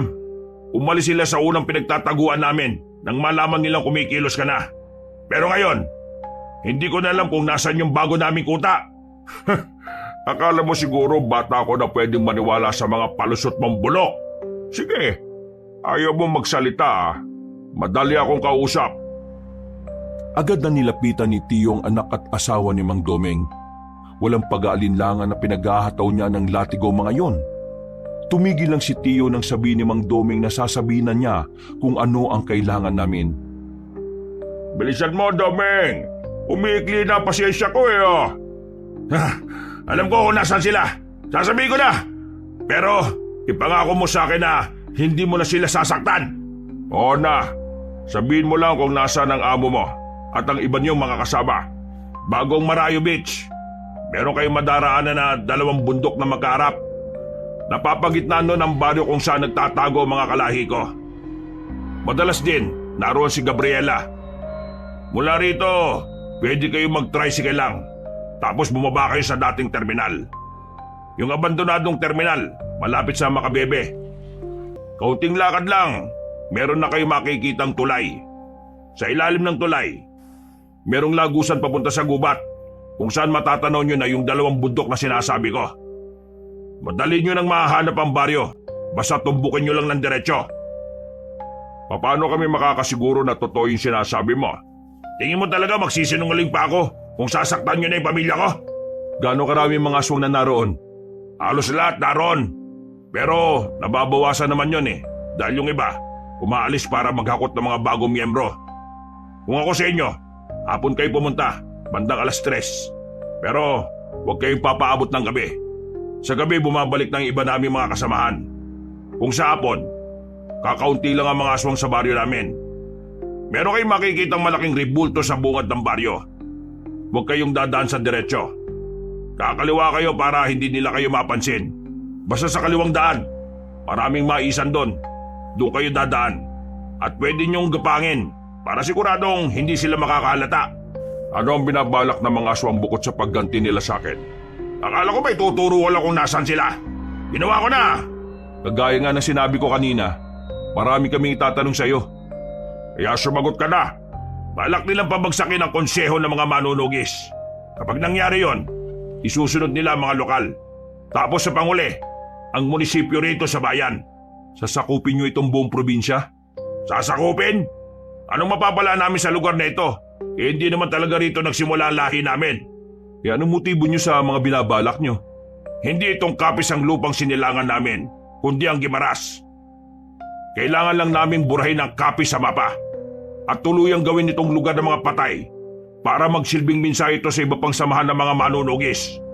Para katakutan kaming lahat. Papatayin namin ang lahat ng tao rito. At magagawa lang namin yon kung mauna ka mamatay, Teban. Ikaw ang pinakabanta sa aming lahi. Ano pa mga nalalaman mo? Wala na. Yun lang ang mga nalalaman ko. Hindi rin naman kasi ako ang madalas kasama ni Gabriela kung hindi si Gina. Sinong Gina? Eh sino pa? Eh di yung una niyong pinatay. Siya ang kanang kamay ni Gabriela. Hindi siya nagsalita, no? Di ba? Oo. Kaya nga ikaw ang nasa panganib ngayon eh. Sinabi ko ng lahat ng nalalaman ko. Kaya pakawalan niyo na ako. Pati na rin yung mga anak ko at ang asawa ko. Nakakalimutan mo na bang kasama ka sa pumaslang sa pamilya ko? Teka, anong ibig mo sabihin? Ibig ko lang sabihin, walang kapatawaran ang ginawa niyo. Buhay ang nawala, buhay din ang kapalit. Pero, nangako kayong hindi niyo sila sasaktan ah! Tiyo, wala ito sa usapan natin. Dinukot na ni Tiyo Teba ng katana niya. Sigaw ng sigaw si Mang Domeng. Nag-aapoy siya sa galit. Binubuhos na niya ang lahat na makakaya niya para lang makaalis sa pagkakagapos. Pero hindi pa rin siya nagtagumpay. Dumating sa puntong umiyak na si Mang Domeng kaso walang naririnig si Tiyo. Ayop ka! Traidor ka! Hindi ka tumupad sa usapan! Nakikita mo ba itong dalawang anak mo? At itong asawa mo? Mawawala rin sila sa'yo ngayon! Tarantado ka! Wala kang isang salita, traidor! Ginagawa ko lang ang mga ginawa sa akin ng pinuno ninyo ngayon. Pinatakas ko siya noon at nangako siyang mamumuhay ng payapa. Pero ngayon, bumuo siya ng panibagong henerasyon ng mga aswang para patayin ang pamilya ko at para manggulo. Wala akong pakialam. Ang usapan natin, hindi mo nasasaktan ng pamilya ko kapag sinabi ko sa inyo kailangan ninyo. Mga bagong aswang lang ang mga yan. Walang kinalaman yan sa kahit na anong paliwanag mo. Wala na akong pakikinggan. Gantihan lang ang laban dito. Kinuha niyo ang buhay ng pamilya ko, Domeng. Kukunin ko rin ang buhay ng mga mahal niyo sa buhay. Nilapitan na ni Tiyo ang tatlong bihag. Noong mga sandaling yon, nawala na ang tapang ng tatlong aswang na nakagapos. Parang nagmamakaawa na sila kay Tiyo. Pero sa nakikita ko nun kay Tiyo, desidido na siyang parusahan ng mga yon. Tingnan natin kung ano ang pakiramdam ng mawala ng pamilya. Para kasing hindi mo pa alam eh. Si Raulo! Tarantado! Huwag mo silang idadamay! Wala silang kinalaman sa ginawa ko! Yung pamilya ko, may kinalaman ba sila sa ginawa ko? Di ba wala naman? Pero bakit nyo sila dinamay? Namumuhay sila ng payapa pero anong ginawa ninyo? Pinatay ninyo! Pati si nanay na hindi na makalakad, pinatay nyo rin! Ngayon, sabihin mo sa akin, mali ba ako kung pati mga mahal mo sa buhay na walang kinalaman ay idadamay ko? Nakikiusap ako sa iyo. Huwag mo silang idamay. Nagmamakaawa ko. Ako na lang ang patayin mo. Huwag lang sila. Hindi magiging patas kung hindi mo mararamdaman ang unti-unti nilang pagkawala. Kaya pasensya ka na, Domeng. Mas gusto kong makita mo kung papaano mawala ang mga to sa buhay mo. Noong mga sandaling yung kabanong, hindi ko na alam ang gagawin ko kay Tiyo. Wala na siyang pinakikinggan. Desidido na siya sa gagawin niya. Wala siyang pakialam kung inosente ang mga papatayin niya. Si Mang Domeng naman, iyak lang ng iyak. Nagmamakaawa, pero wala siyang mapapala. Masyado nang matigas ang puso niya. At kahit na anong gawing pagtangis ni Mang Domeng, hindi nalalambot ang puso ng tiyuhin ko. Wag! Parang awa mo na! Damhin mo kung gaano kasakit mawalan ng pamilya, Domeng! Pakiusap! Wag! Biglang hinagupit ni Tiyo ng katana ang isa sa mga anak ni Mang Domeng. Sumirit agad ang dugo nito at saka lumaylay ang ulo. Nanlalaki ang mga mata ni Mang Domeng na makitang patay agad ang isa niyang anak. Hindi pa nakontento si Tiyo. Isinunod niya ang isa pang anak na matandang aswang. Pinagtatataga niya hanggang sa tuluyan na itong malagutan ng hininga. Nilapitan naman ni Tiyo ang asawa ni Mang Domeng. Hindi rin niya yung pinalagpas. Agad niyang hinato ang matandang babae sa liig. Wala pang ilang minuto ay nalugutan na rin ito ng hininga. Napakasama mo! Napakademonyo mo! Mas demonyo ka ba sa akin, Teman? Ayop ka! Ako? Demonyo? Naiibang ka na yata. Ikaw ang unang sumama sa malademonyong gawain ng amo mo. Ibabalik ko lang sa iyo ang pakiramdam. O ngayon, naintindihan mo na ba ang nararamdaman ko? Galit ka na rin ba ngayon sa mundo gaya ng galit na meron ako? Kinamumuhian mo na rin ba ang sarili mo dahil wala kang nagawa? Papatayin kita kapag nakawala ko dito! Papatayin kita! Ang kaso, hindi ka na makakakawala dahil ngayon din, isasama na kita sa kanila! Biglang hinugot ulit ni Tio ang kanyang mahabang katana. Mabilis niyang hinagupit si Mang Doming sa leeg. Hindi tumagal ng ilang minuto, nalagutan na rin ng hininga ang matandang aswang. Hiningal si Tio. Napaupo na lang siya sa gilid. Maya-maya pa, lumabas na rin kami ng bahay na yun. Pero hindi ako sang-ayon sa nangyari kaya kinastigo ko siya. Tio, ano yun? Bakit mo ginawa yun? Bakit ko ginawa ang alin? Bakit mo dinamay yung pamilya niya? Anong klaseng tanong yan? Di bang usapan natin, gagamitin lang natin sila para pagsalitain si Mang Doming? Wala sa usapan natin na papatayin din natin sila, di ba? Naririnig mo ba ang sarili mo? Aswang din ang pamilya niya. At ang layunin natin, patayin ang lahat ng aswang. Pero mga baguang aswang lang sila. Wala silang alam sa nangyari. At hindi naman sila kasama sa mga pumaslang sa pamilya mo. Pero bakit mo, ano bang gusto mong gawin ko, ha? Babayaang mabuhay ang pamilya niya. Tapos ano, balang araw babalikan din nila ako at sisingilin sa ginawa ko kay Domeng. Ayoko na mangyari ulit ang nangyari noon. Na kung hindi ko lang sana hinayaang mabuhay si Gabriela, na kung hindi ko lang sana pinaira lang awa ko, di sana, wala nang aswang ngayon. Sana'y hindi nabuhay ulit yung angkan nila. Sana, walang nanggugulo ngayon at sana, buhay pa ang pamilya ko. Hindi mo pa rin pala talaga ako naiintindihan, Erwin? Akala ko pa naman mabilis kang makaunawa sa mga bagay na gusto kong gawin. Hindi na ako nakapagsalita ng mga sandaling yun, Kabanong. Napagtanto ko rin naman kasi na may punto nga siya sa sinasabi niya. Napabuntong hininga na lang ako. Mga ilang sandali lang din naman ay naging kalmado na rin si Tio. Tio, pasensya na ha. Nag-aalala lang din naman kasi ako sa iyo. Ayoko naman na dumating ang araw na tuluyan ka ng nilamon ng galit nyo. Alam ko ang ginagawa ko, Erwin. Kung hindi lang naman sila aswang, hindi ko naman sila idadamay. Pero aswang sila At lahat ng aswang masasama. Lahat ng aswang may kakayahang gumanti habang nabubuhay pa sila. Kaya ano magiging plano natin ngayon? Uwi muna tayo sa atin. At bukas ng gabi, saka tayo aalis. Tayong dalawa lang? Oo. Bakit natatakot ka ba? Hindi naman. Pero kasi sobrang dami nila Kung natatakot ka, ako na lang. Baka mamatay ka pa. Hindi. Sasama ako. Hindi pwedeng mag-isa ka lang. Basta makikinig ka lang sa mga sasabihin ko, ha. Walang mangyayaring masama sa'yo. Matapos ang naging misyon namin, agad na rin muna kaming umuwi sa bahay. Habang naghuhugas ako ng kamay ko dahil sa mga dugong natuyo roon, muli kong naalala ang itsura ni Mang Doming bago ito tuluyang mamatay. Sa hindi malamang dahilan, nakaramdam ako ng kilabot. Hindi ko inakala na ganun pala talaga pumatay ng aswang si Tio. Napakabrutal. Malupit at talagang walang patawad. Naiintindihan ko naman ang nararamdaman niya. Pero dinarasal ko lang noon na sana wag dumating ang araw na hindi na niya makilala ang kanyang sarili.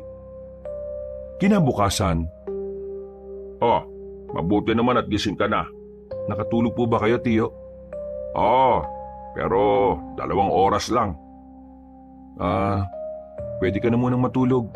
Ako na munang bahala rito sa bahay. Hindi na.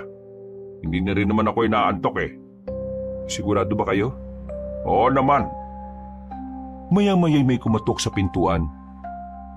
May inaasahan ba kayong bisita ngayong araw, Tio? Bisita? Wala. Kailan pa ako nag-imbita ng bisita? Sino ho yung kumakatok? Ako na magbubukas.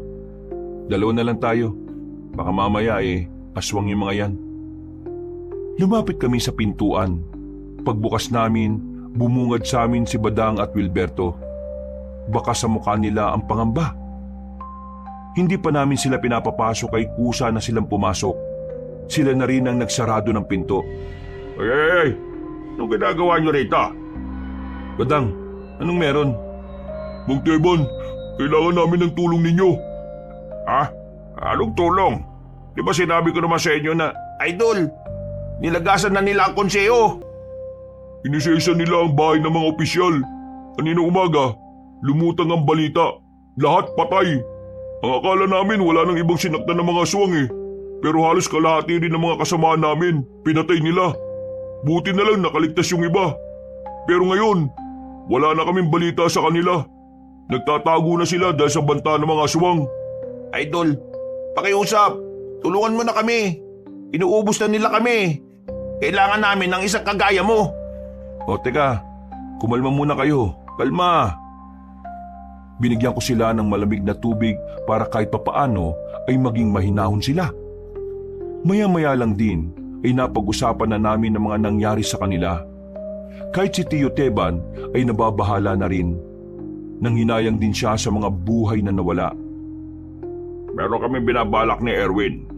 Pupuntahan namin yung kuta ng mga aswang. Alam na ninyo kung saan sila naglalagi? Nabiyag namin ang isa sa mga opisyal ng mga aswang kagabi. Napaamin namin siya kaya nalaman namin. Pupunta kami roon ng kaming dalawa lang. Kung gusto nyo, sumama na kayong dalawa. Totoo ba? Tinatanggap mo na kami ulit? Tayo-tayo lang din na magtutulungan. Alam ko magiging mahirap to para sa atin. Pero mas magiging maganda ang laban kung magsasama-sama tayo. May mga napag-usapan na kami ni Tio. Ilalatag namin sa inyo at dadagdagan nyo na lang kung meron kayong mga ideya. Nung umagang yun, Kabanong, masaya ko kasi sa wakas, naging makasundo na rin si Tio at ang dating dalawang estudyante niya. Matapos naming mapag-usapan mga plano, naganda na rin kami para sa aming pag-alis. Mabilis na lumipas sa mga oras. Malapit na rin ang kinagabihan. Iniwan na rin namin ang baryo para puntahan ang kuta ng mga aswang. Magkahalong kaba at pananabik ang nararamdaman ko noon, Kabanong. Kinakabahan ako dahil yun ang unang beses na tatapak ako sa lugar ng mga mababangis na nilalang.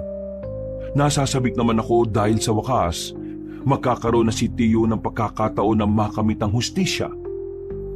Mang Teban. Bakit? Pasensya na nung nakaraan ha.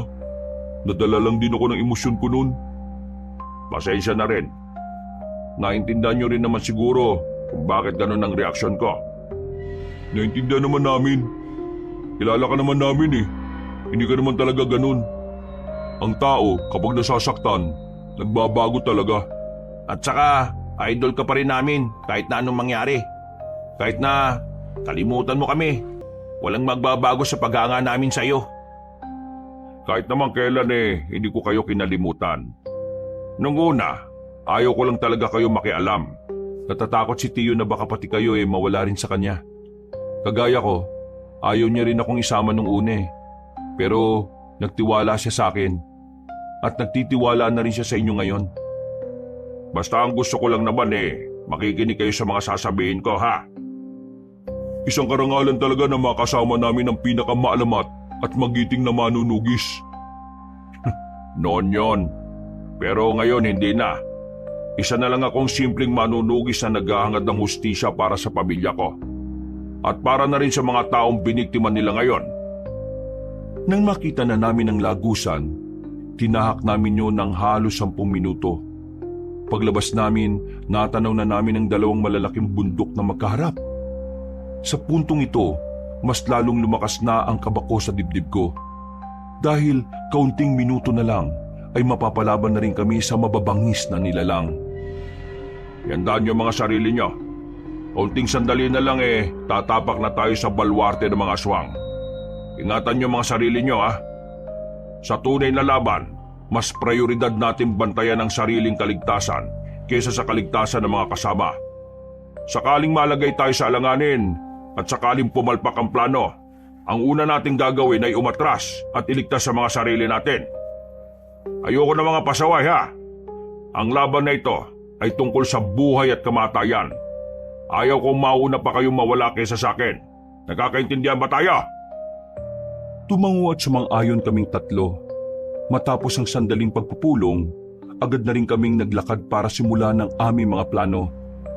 Nang ilang metro na lang ang distansya namin sa bungad, nagtago na muna kami sa halamanan para magmasid. Sa obserbasyon namin, mukhang maraming aswang sa labas ng mga bahay sa mga ganoong oras.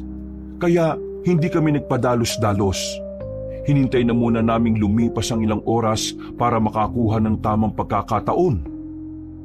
Magtatatlong oras na tayo rito Parang walang balak magsipasok sa bahay ang mga aswang na yan Baka alam na rin nilang may posibilidad na puntahan sila rito. Kaya ganyan sila ka-alerto. Kailangan natin mahanap ang mas ligtas na lugar. Kailangan makuha natin si Gabriela ng walang nagiging problema. Kapag nagawa natin yon, isang malaking alas na ang panlaban natin. Mapuputulan na ng mga pangil ang mga aswang kapag hawak na natin sa leeg ang pinuno nila. Tiyo, mukhang pwede tayong dumaan dun, no? Maliwanag dyan, baka makita tayo. Kung bibilisan natin, walang makakakita sa atin.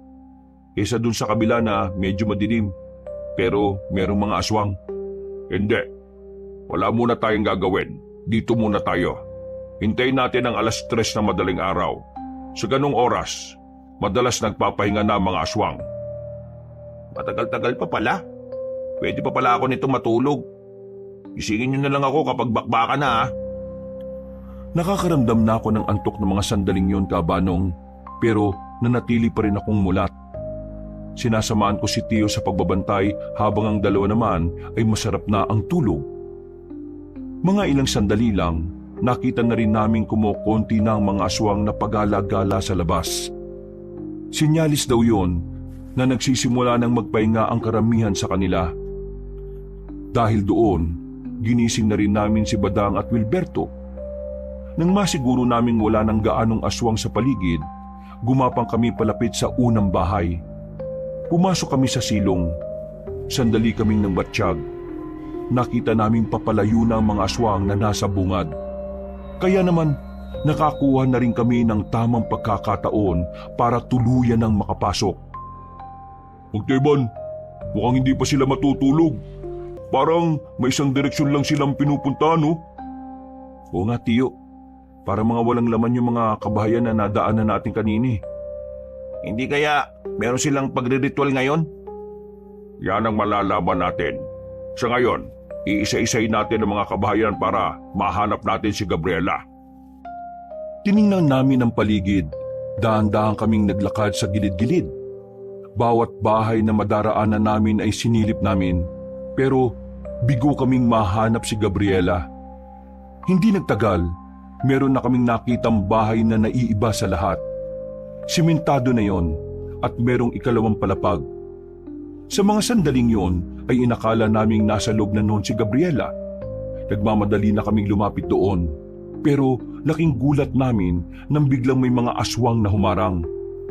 Noong mga oras na yon, palagay namin ay alam nilang naroon na kami. Parang pinaghandaan din nila ang pagdating namin kaya napalibutan na rin nila kami. Eto na hinihintay natin.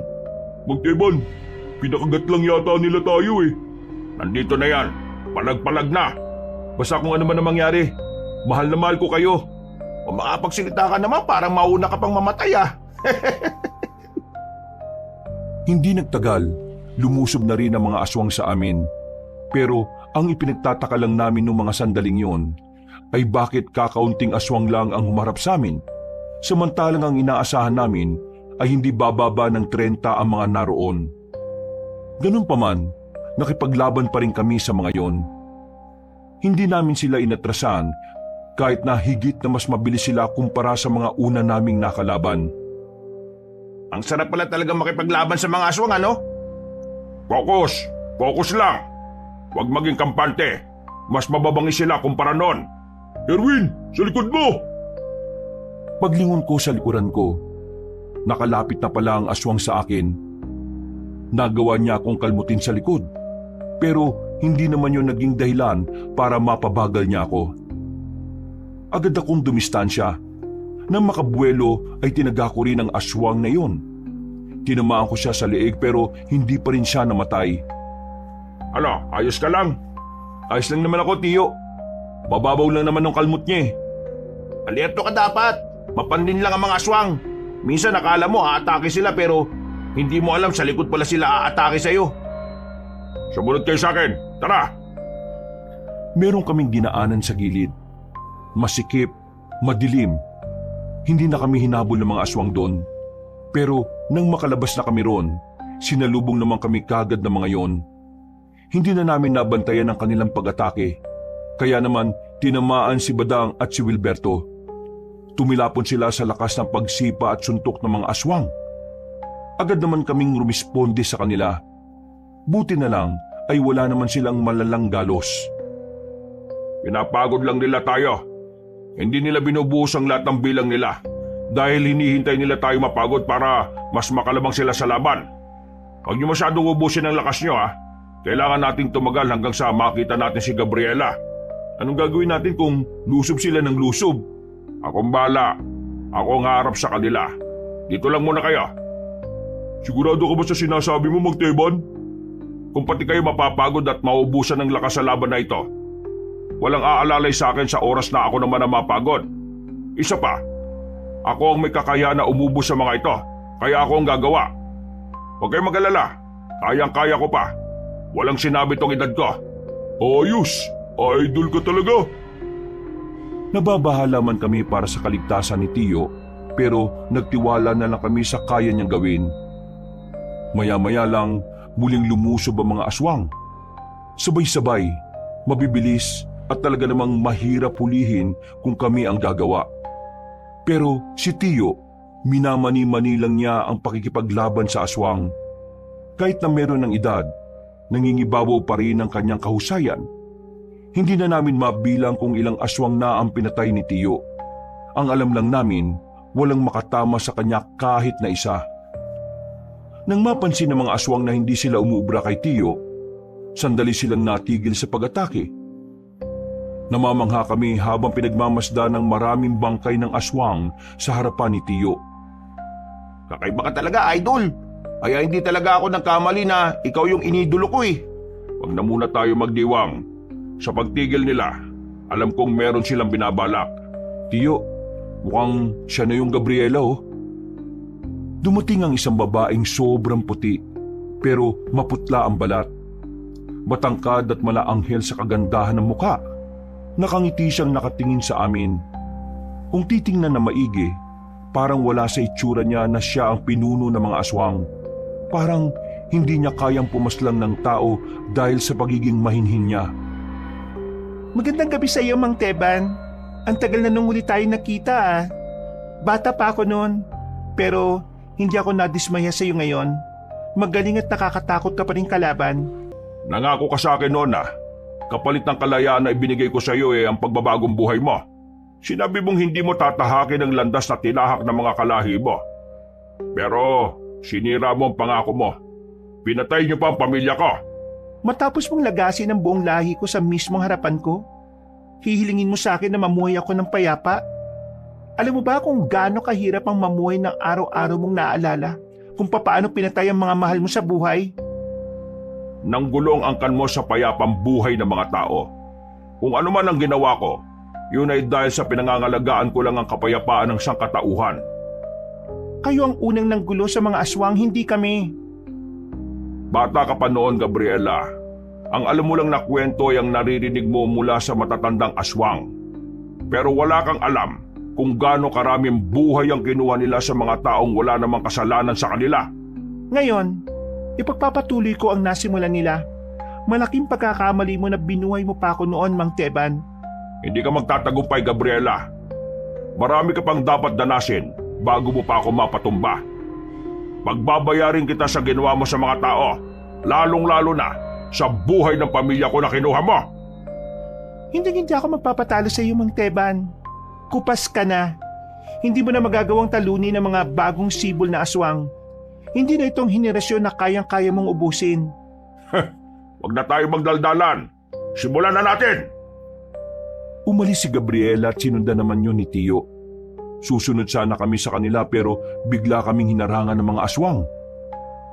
Wala kaming nagawa kundi ang kalabanin na lang din sila. Magkakatalikuran kami ng mga sandaling yon, Kabanong. Dahil sa ganung posisyon namin ay hindi magawang makalapit ng mga aswang. Unti-unti rin namin silang napapatay. Pero nakaisip ng paraan ng mga kalaban namin. Pinagbababaton nila kami ng kung ano-ano kaya napilitan kami magtago sa gilid. Visit ng mga aswang to.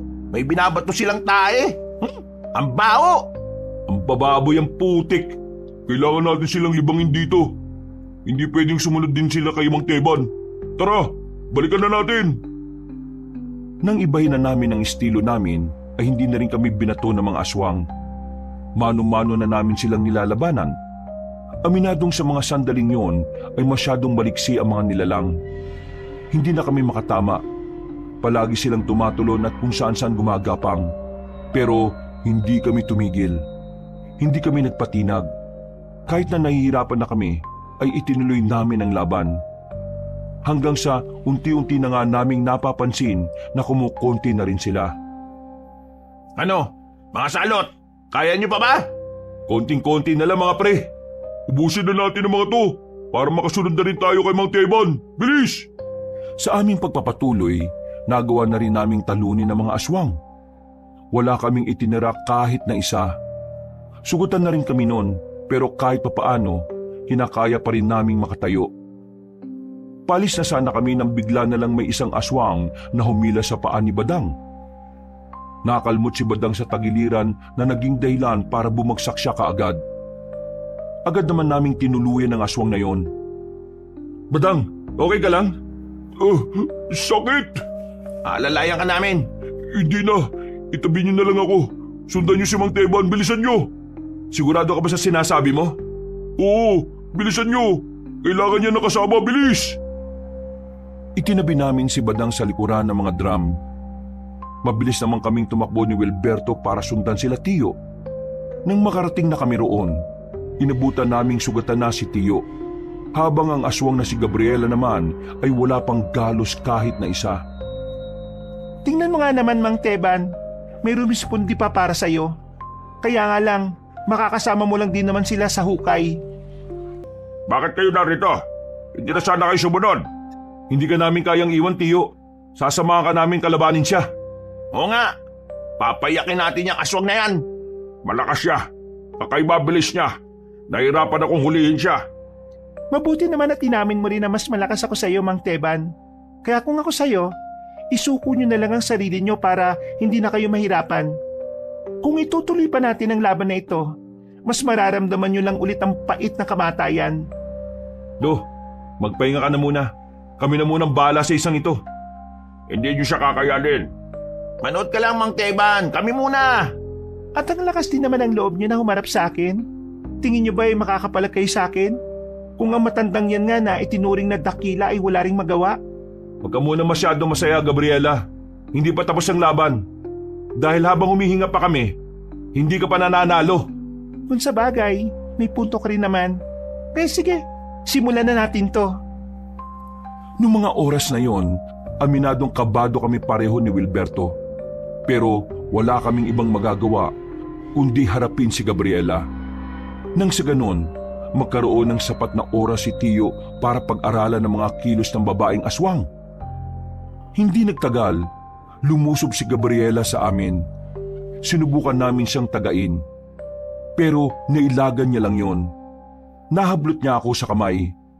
Nagulat na lang ako nang maramdaman ko ang malakas na suntok niya sa sikmura ko. Sa sobrang lakas, sumuka agad ako ng dugo. Hindi naman nagsayang ng oras si Wilberto. Lumusob siya kay Gabriela. Pero sa kasamaang palad, tumilapon lang din siya sa gilid. Hindi niyo ako kakayanin. Marami pa kayong dapat maranasan para lang makatagal kayo sa akin. Anong pinagsasabi mo? Tingin mo susuko na kami kagad sa atake mong yon? Nagkakamali ka! Sinakal ako ni Gabriela. Itinaas niya ako sa ere. Pero lumapit naman si Wilberto sa kanya. Tinaga siya ni Wilberto sa hita. Sa pagkakataong yon ay nabitiwan agad ako ng babaeng aswang. Sinamantala ko rin ang pagkakataon na wala na siya sa tamang posisyon. Tinaga ko rin siya sa hita. Nang tamaan siya, sinubukan ko namang itarak ang hawak-hawak kong itak. Pero laking gulat ko nang mailagan niya yon ng walang kahirap-hirap. Isang suntok na naman ang natanggap ko. Tumalsik at sumadsad ako sa lupa. Erwin! Mang Teban, ituloy na natin ang laban natin. Wala naman ako mapapala sa dalawang ito eh. Nagsasayang lang ako ng oras sa kanila. Huwag ka nga masyado mayabang. Kung makapagsalita ka, parang napatay mo na kami ha. Hanggat tumihinga kami, hindi mo kami matatalo. Ang daldal mo? Sige, ikaw na ang uunahin ko ngayon. Nabahala kami ni Tio nang makitang nilapitan na ni Gabriela si Wilberto. Pero sa mga sandaling yon, napansin ko na parang may binabalak si Tio. Hinayaan lang niya makalapit ang babae kay Wilberto.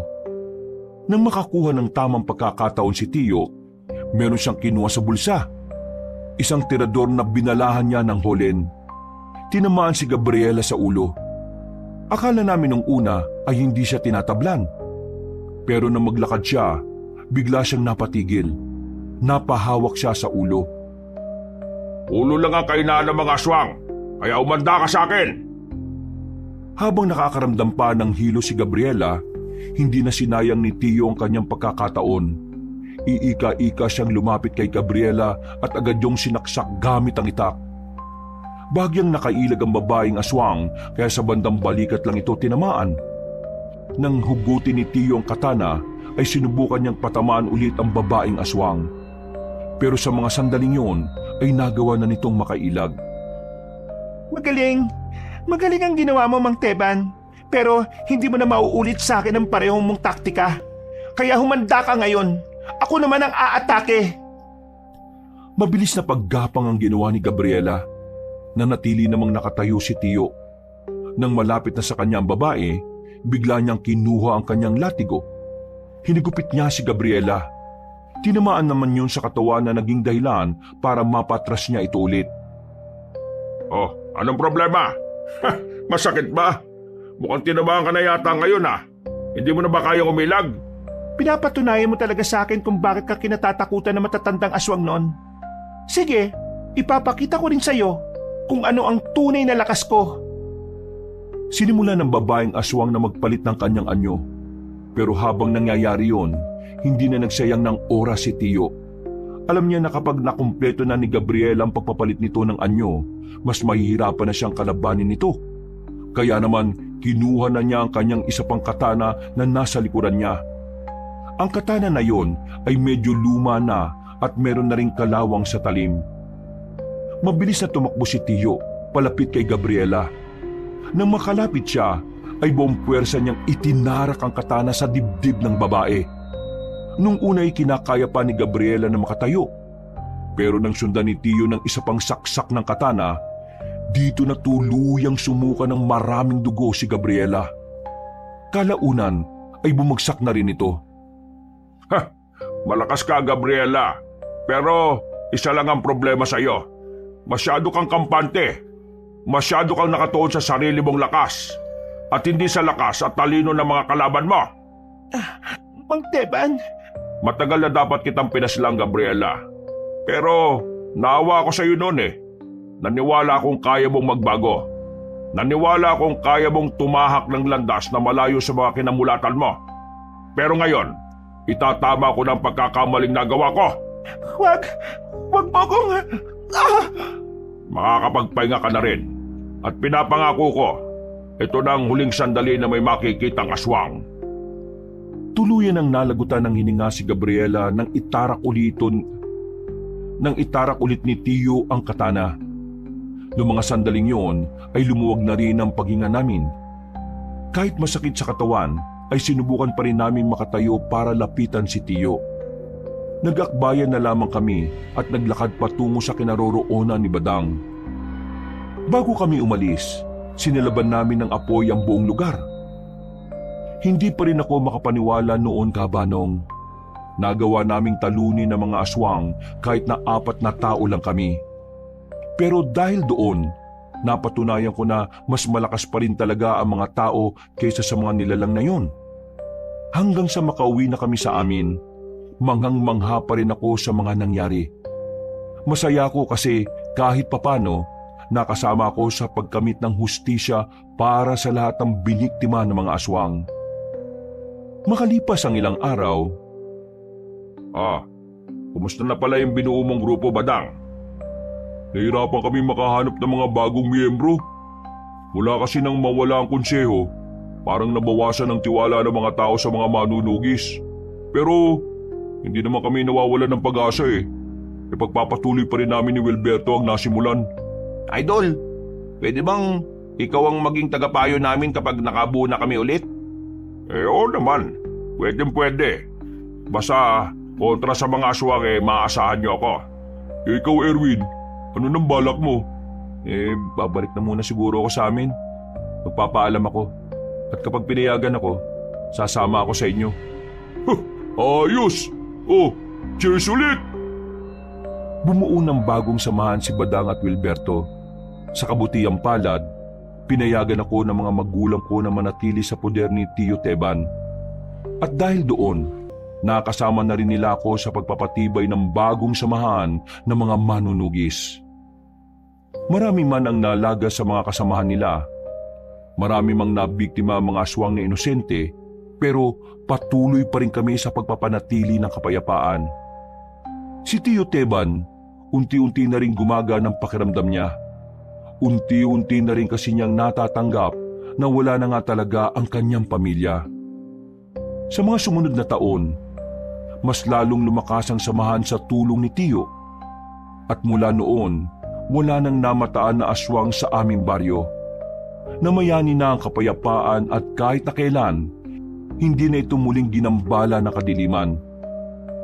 Hanggang dito na lamang po ang aking kwento mga kabangers at mga kayanggaw. Sana'y meron kayong nakuhang aral at sana naibigan nyo ang mga ibinahagi ko. Marami pong salamat at pinagpalang araw sa inyong lahat. Mga kabangers, mga kayanggaw, si Kabanong po. Bago po tayo magwakas maraming salamat po sa pakikinig nyo sa bagong kwento natin. Kung nagustuhan nyo po yung kwento natin, huwag nyo pong kalimutan mag-comment at pindutin ang like button.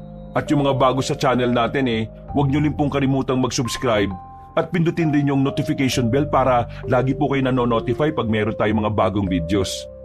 Kung medyo nabitin naman po kayo, bisitahin nyo naman po yung iba natin mga channel. Yung Pamela Clamil. Nagnanarit po ako doon bilang si Lolo Pael at ako rin bilang Kabanong. At ganun din, huwag nyo kalimutang mag-subscribe kasi konti pa lang po ang mga subscribers doon. Mag-comment at mag-like rin po kayo. At ito maganda, meron po tayong bagong channel, ang Kabanong version 2.0, kung saan meron na po kayo mapapanood na mga moving images. So, meron na po kayo napapanood. Meron din kayong pwedeng pakinggan dahil meron po yung mga music and effects. Or pwedeng gawin nyo po ng sabay, nanonood at nakikinig. Mas maganda, di ba? Kaya, nire-request ko na sana'y mag-subscribe kayo sa bagong-bago nating channel para makasama kayo sa first 100,000 subscriber ng channel na yon. Ngayon pa lang nagpapasalamat na po kami. At para hindi po kayo mahirapan na hanapin ang mga channel na yon, ilalagay po namin sa pin comment or sa description yung mga link ng mga channel natin na yon. Hanggang sa mga susunod na kwento, wakas!